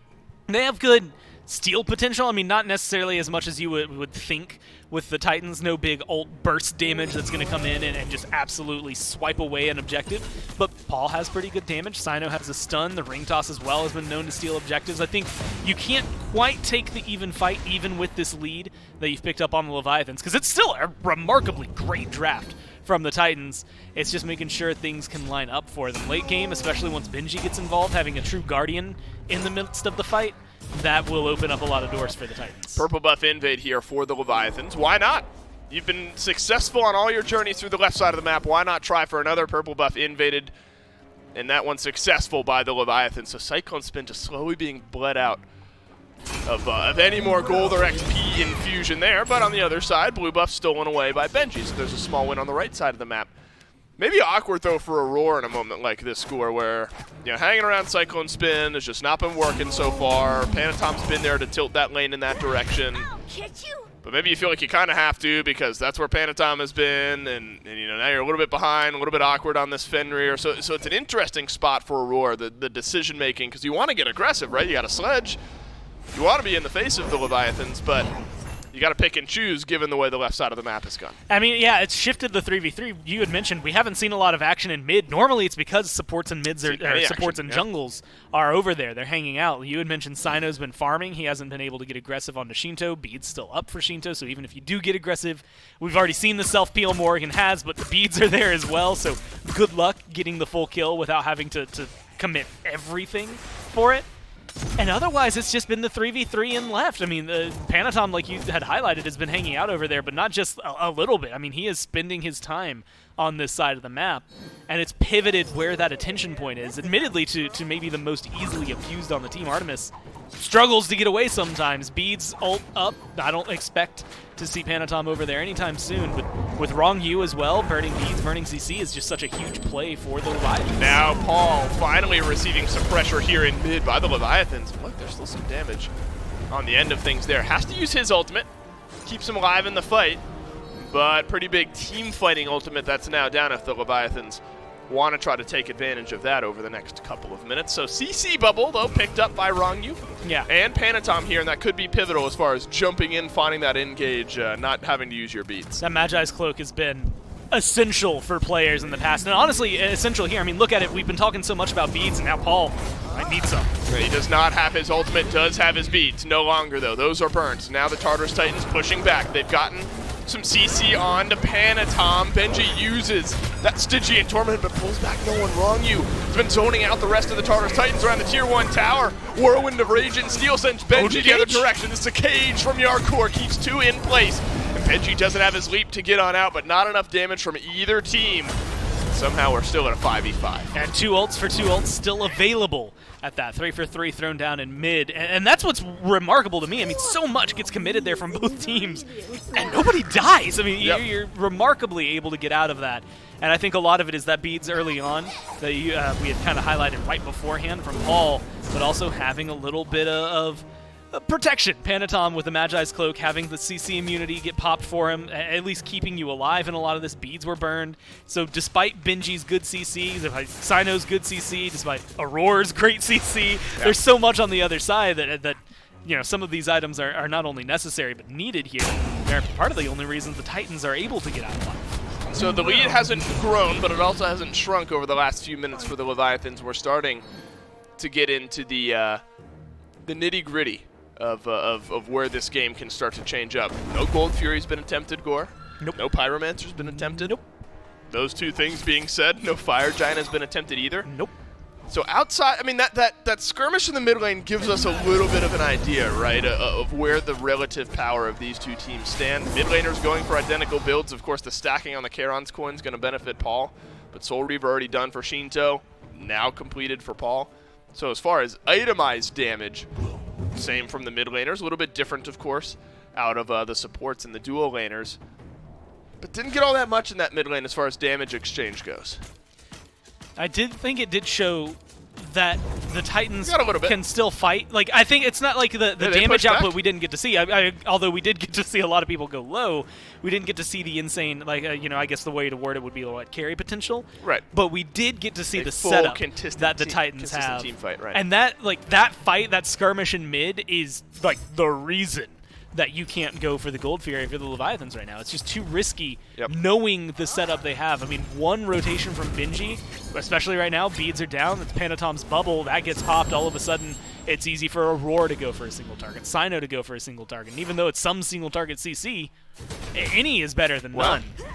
What has happened in the jungle here? Sino has pulled 2 levels ahead of Panatom quietly. I mean, literally nothing has happened since the early 3 kills for Panatom here. I guess Sino has just been out farming Panatom, maybe some invades that we've seen there, but that is maybe a small lead that the Tartarus Titans were able to play around. Brawler's Beatsticked Wingblade into a serrated edge as well, and so Sino with a couple levels of an advantage, definitely at a point now where in this late mid-game point can make an impact. It feels very Cubo Fred style right now, like the way he's played at least over the last couple of years, which is, I'm just like, you know what? Hey man, you have fun. You can go for the ganks. Look, I mean, you're part of 100% of the kills the Leviathans have, but if I'm able to get more experience, if I just buckle down and farm more than you, I'll hit level 20 faster, I'll get my items faster, we'll hit those peaks a little earlier, and then you can get involved. I mean, Sino, if he gets involved now, is going to be able to have a very favorable matchup against Panatom, but definitely against someone like Wrong Yu, against Shinto, and against Zap. So just keeping them in the game, and it showcases, again, that early game lead, as long as it doesn't get out of hand, is something that's manageable and easily done. We have a grouping around the Gold Fury. For the first time, we've seen it teased by both teams, but neither one is committed. Now the Leviathans, the first team to commit. Sino around the left side here. Gold Fury taking low. It's a drop kick onto Benji. And that sends the Cerberus right out into outer space. It's Zapman.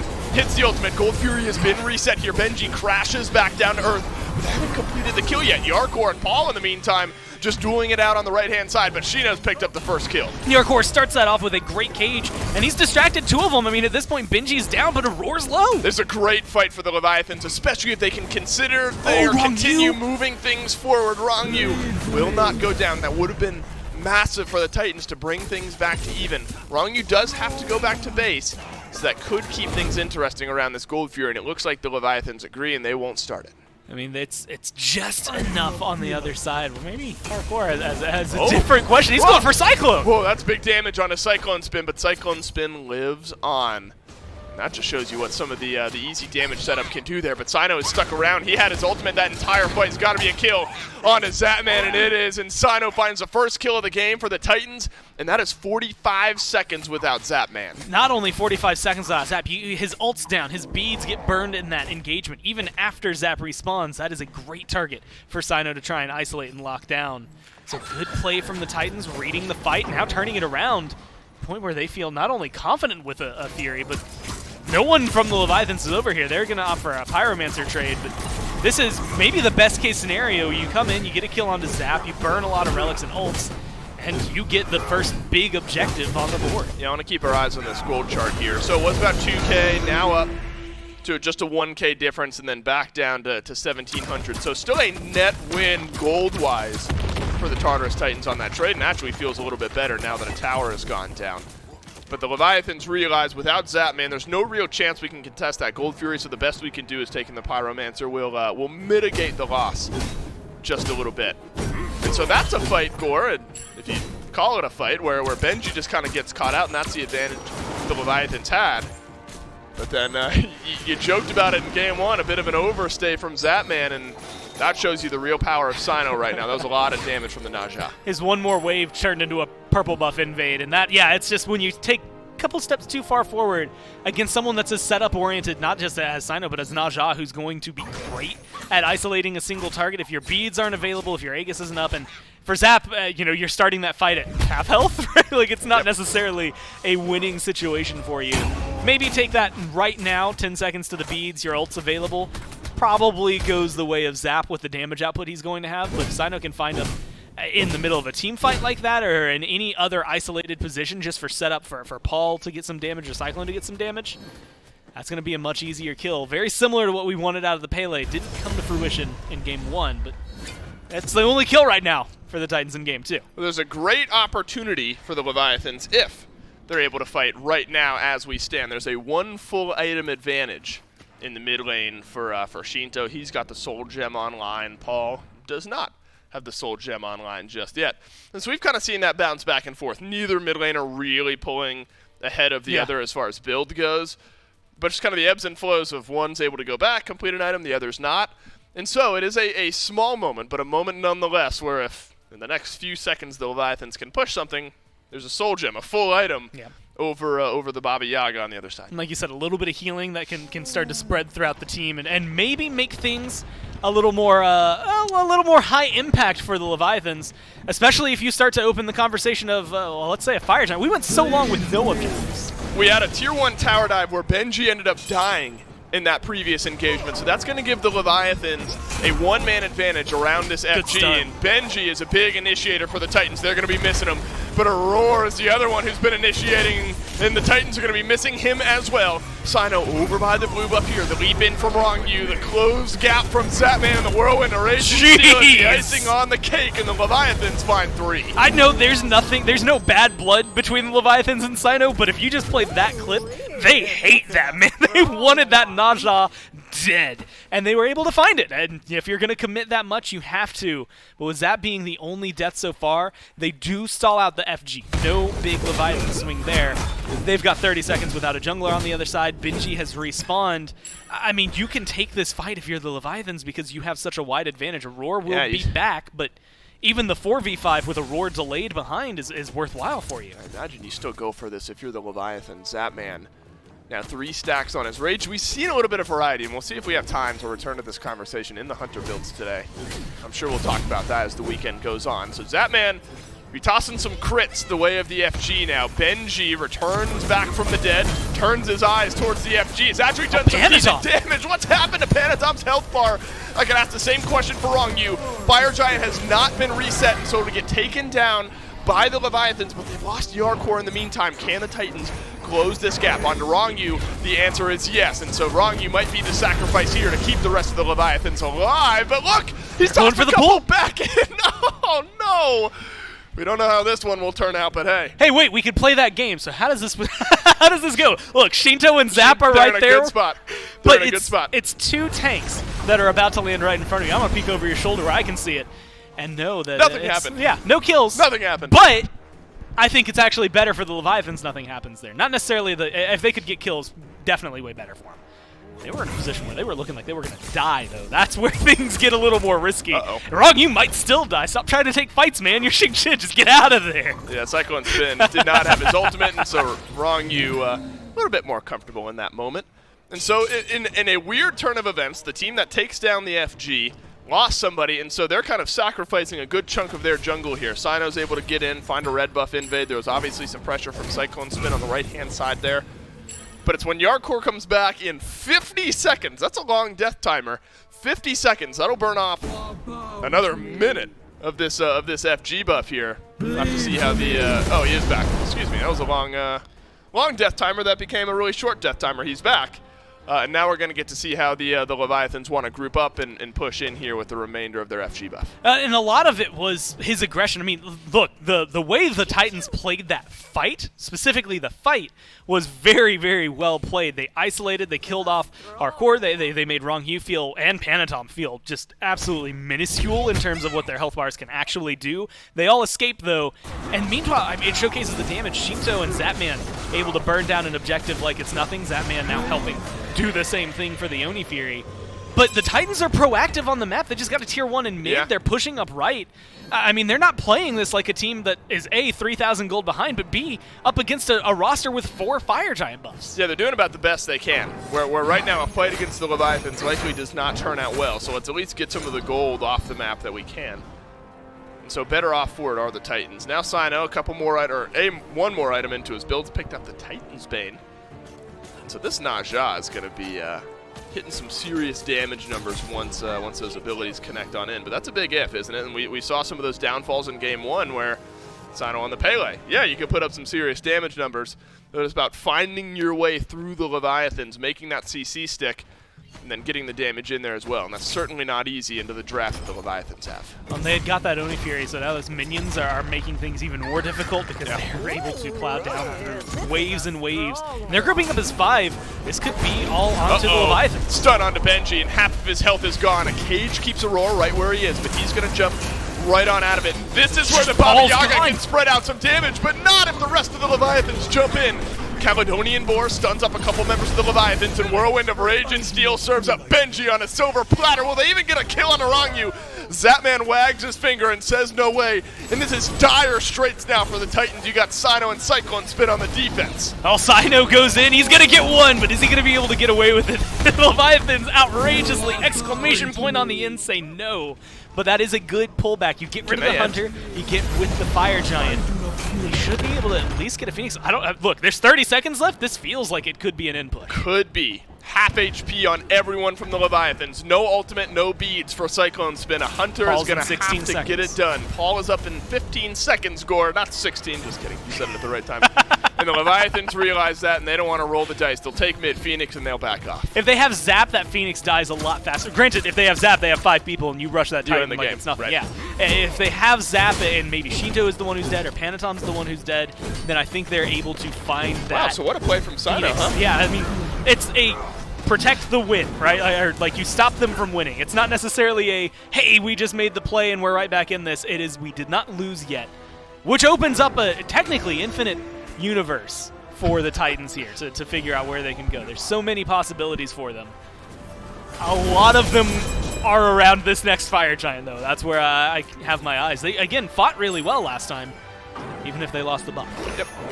Left side tier 2, and Phoenix is still there. So as far as dealing with a fire wave, well, you've got one that's at least somewhat close by to this FG, so you'll be able to send someone right on over there. So the Tartarus Titans, they're showing us this never give up attitude here, but they've got a hill to climb against a now Rod of Tahuti on Shinto, a 307 Panatom, who's gone for a very similar build to what he had in game number 1, and apparently that's sticking here pretty well as well. And then Gore, I think you deserve some props here. 10 out of 11 affected kills on this Xing Qin. Normally reserved to being passive sometimes in the solo lane, and I think we've seen anything but from the Leviathan support. Some of Rongyu's ults have been just life-changing for the Leviathans. I mean, there's been a couple of times where he's got maybe 1 or 2 members, but a lot of them have been good peel and good setup simultaneously for the team. Wow, really, we're doing this. All right, Tartarus Titans deal some damage into the FG. Aurora has to leap away. Benji has just been under so much pressure this game. 0-3-1 on this Cerberus score. I have just not seen Benji comfortable yet. It feels like every time he jumps in, there's some CC connecting on the other end, and there's a lot of instant damage getting that health bar dwindled down. It feels like they are committing a lot to kill Benji in a lot of these fights. I mean, like the last, specifically Wrong U ult is a great example. Yeah. Who did they grab? They grabbed Benji. They want Benji. He has no CC When do we want him? outside of it. They want him whenever now, ideally, but whenever they get the chance if they're in the middle of the fight. And it's been the burn down, but it's because look at the rest of this lineup. Cyno, he's not tanky at all. Look at his build. Maybe a little bit of health in there, but not enough to sustain you. Paul, nope. Aurora, tanky, but also still an assassin at the end of the day. And then Cyclone Spin is an Artemis. They are not able to withstand the same onslaught from the Leviathans, and Benji's not there. You bring up Aurora. I don't know if I've seen a single Ragnarok onto anyone on the Leviathans this game. Beads and the CC bubbles and all that is just... It's making it too hard. It's made Aurora have to really think hard about where he wants to engage. And you know, you think of Ragnarok as a, I'm delivering you a kill on a silver platter. Haven't seen it yet this game. Maybe here in this FG fight we will. Not yet enhanced. That's going to come in 50 seconds if we can wait that long. Benji goes in, loses half of his HP, and now Yarkor has dropped the cage. Oh my God! And Cyno go to the grave is the answer. Whirlwind of Rage and Steel keeps Cyclone Spin right where he's at. No beads, no Aegis, no chance. There's an ultimate from Zapman on the back of this fight as well. And that'll send Cerberus crashing right back down to Earth, and the damage will follow on the back end. And Gore the Leviathans, I think, have now done enough. And a nice little Soul Gem proc there to get the Leviathans a little more health to fight with. Yarkor does not care about anything in the world. He's chasing Paul into the Titan room. I mean, this is a team that is showing some dominance this time around, and it's a roar. It's Paul versus the world. I say GG. Said that last time, too. I know, you said that last time, and similar to last time, the world is looking pretty strong right now. Titan under attack. Oh, drop kicked against the pillar and no chance to defend, as the Aegis will just delay things further. It's the D aside at the end of the day. 30 minutes in, the Leviathans will end the set. Take it a little quicker, and honestly, look and replay that last fight if you want to see why the Leviathans are so dominant. I know, yeah, no, there's not. I was gonna give him. I was gonna give him the credence, right? You present it in case. But he didn't do anything, though. Either way, you had to look at where the fight was in that FG. Specifically, Shinto and Zap are alone versus Benji, and then the rest of the Leviathans are just roaming through the Titans and knocking them around, just choosing where they go. They get the kill onto Cyclone Spin without the help of their carries. I mean, I guess Panatom counts in that case, the jungler being able to do so much, and that was the roaming trio that really tore apart the Titans. You're right. Some of the self-peel from the Morrigan Le Fay, the ultimate from the Heimdall. They don't need their front line. They don't need anyone else. The front line can return to chasing down the back line of the Tartarus Titans, and the Leviathans. They make good on some good early game, transition that into the mid, and then, of course, into the late. 2-0 win over the Tartarus Titans ends the Titans' winning streak here. That's it for Gore now, though. We'll take a break, and then the desk will come back to break it down.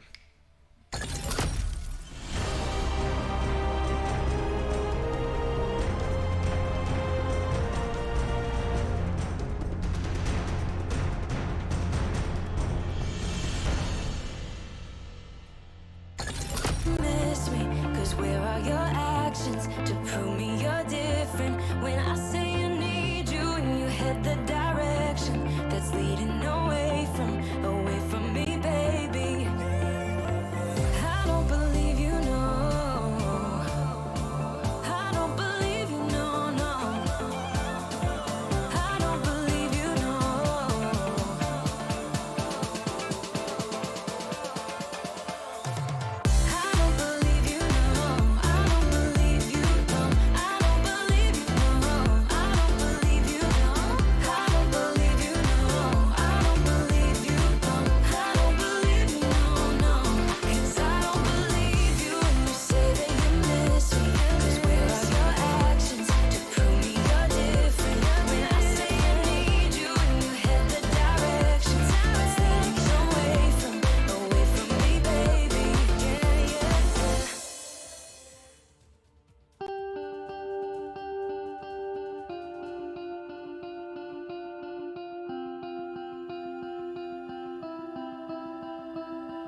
Leviathans come out with a big victory to keep themselves in the upper half of the standings, and with that victory, a very nice one indeed.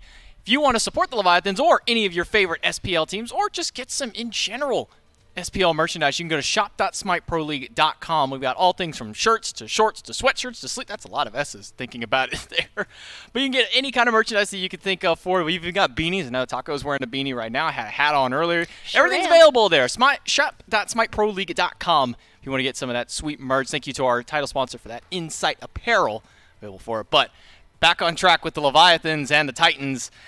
Taco, it just felt, I think you said it best, it just felt kind of like the whole team of the Titans just didn't really show up as hard in that game. It's just incredibly difficult, I think, to really work through an Asia when you are trying to deal with a Xingtian and an Odin waiting for you at the very bottom of it all. And I think the Titans kind of just understood their differences, or I should say some of their shortcomings throughout that early game. Relatively quiet match for the most part. Things didn't really start taking off, I think, until around that 19-minute mark. And even then, we saw flickers of hope, I think, for the Titans throughout this set, but here, especially in game number 2, it just felt completely one-sided towards the Leviathans in terms of map pressure, in terms of team fight pressure. It just seemed as though the Leviathans were, quite frankly, unstoppable here in game 2. And I think that's a big beacon of hope there for the Titans, is that this wasn't all just over. It wasn't just a, bad set. It was good matches through and through for them. They had strong performances in game 1. Just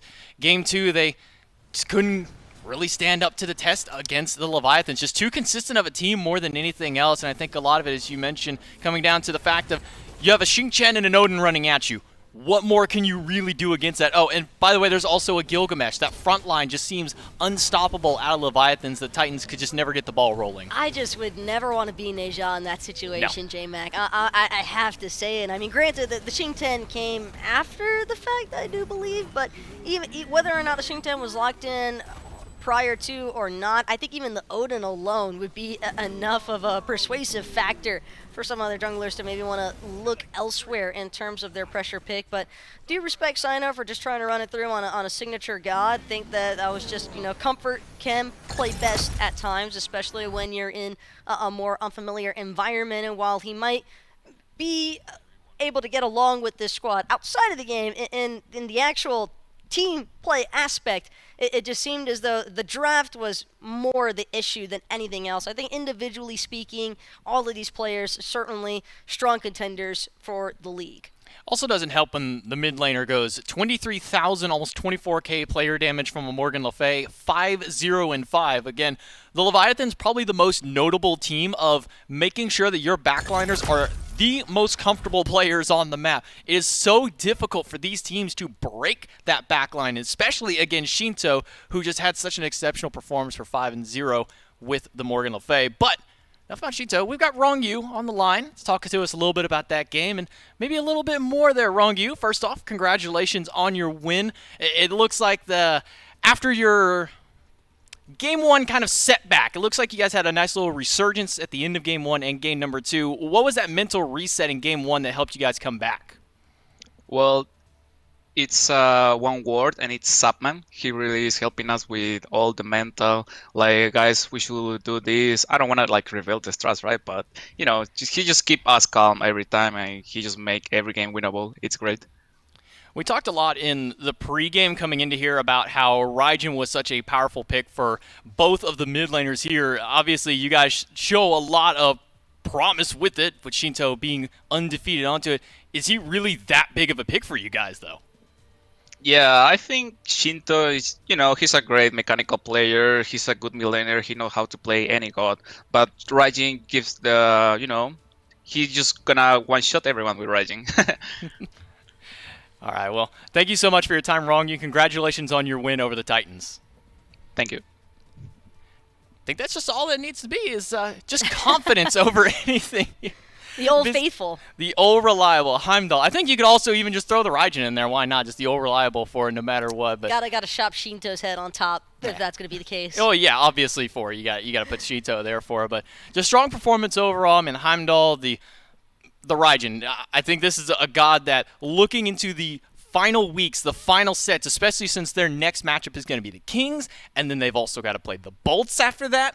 That is one god in particular that I think we need to see banned away from, that we need to see mid laners pick here, because it just did so well for them. And looking into the schedule ahead, we do have the Camelot Kings and the Valkyries tomorrow, Jade Dragons and Oni Warriors as well. Following up on Saturday, Solar Scarabs, Oni Warriors, and Leviathans versus Kings, the big matchup for them, and one of the ones I think a lot of players are going to be looking towards this weekend. Certainly one of the sets that I'm looking forward to most here at JMac for this weekend's debut of the SPL, and more importantly, Atlantis Leviathans, they find themselves tied up here, I believe, with the Camelot Kings now with that set victory. So, or excuse me, not the Camelot Kings, with the Tartarus Titans. That's where they're trying to get that breakaway lead going through that establishment factor. So for the Tartarus Titans, a little bit more on edge, I believe, now that they're, you know, kind of close with the Oni Warriors, and with the way that the Oni homies have been playing, they're also a team to look out for right now. You saw the Leviathan sitting at 7-4, meanwhile the Camelot Kings 7-2, so it's big matchups ahead for them, and that'll be a really big decider to see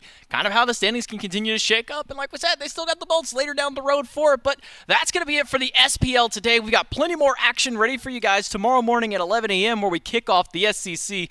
But on behalf of all of us here, the Casters production, and everybody else behind it, thank you so much for watching. We'll see you tomorrow for some more SMITE action.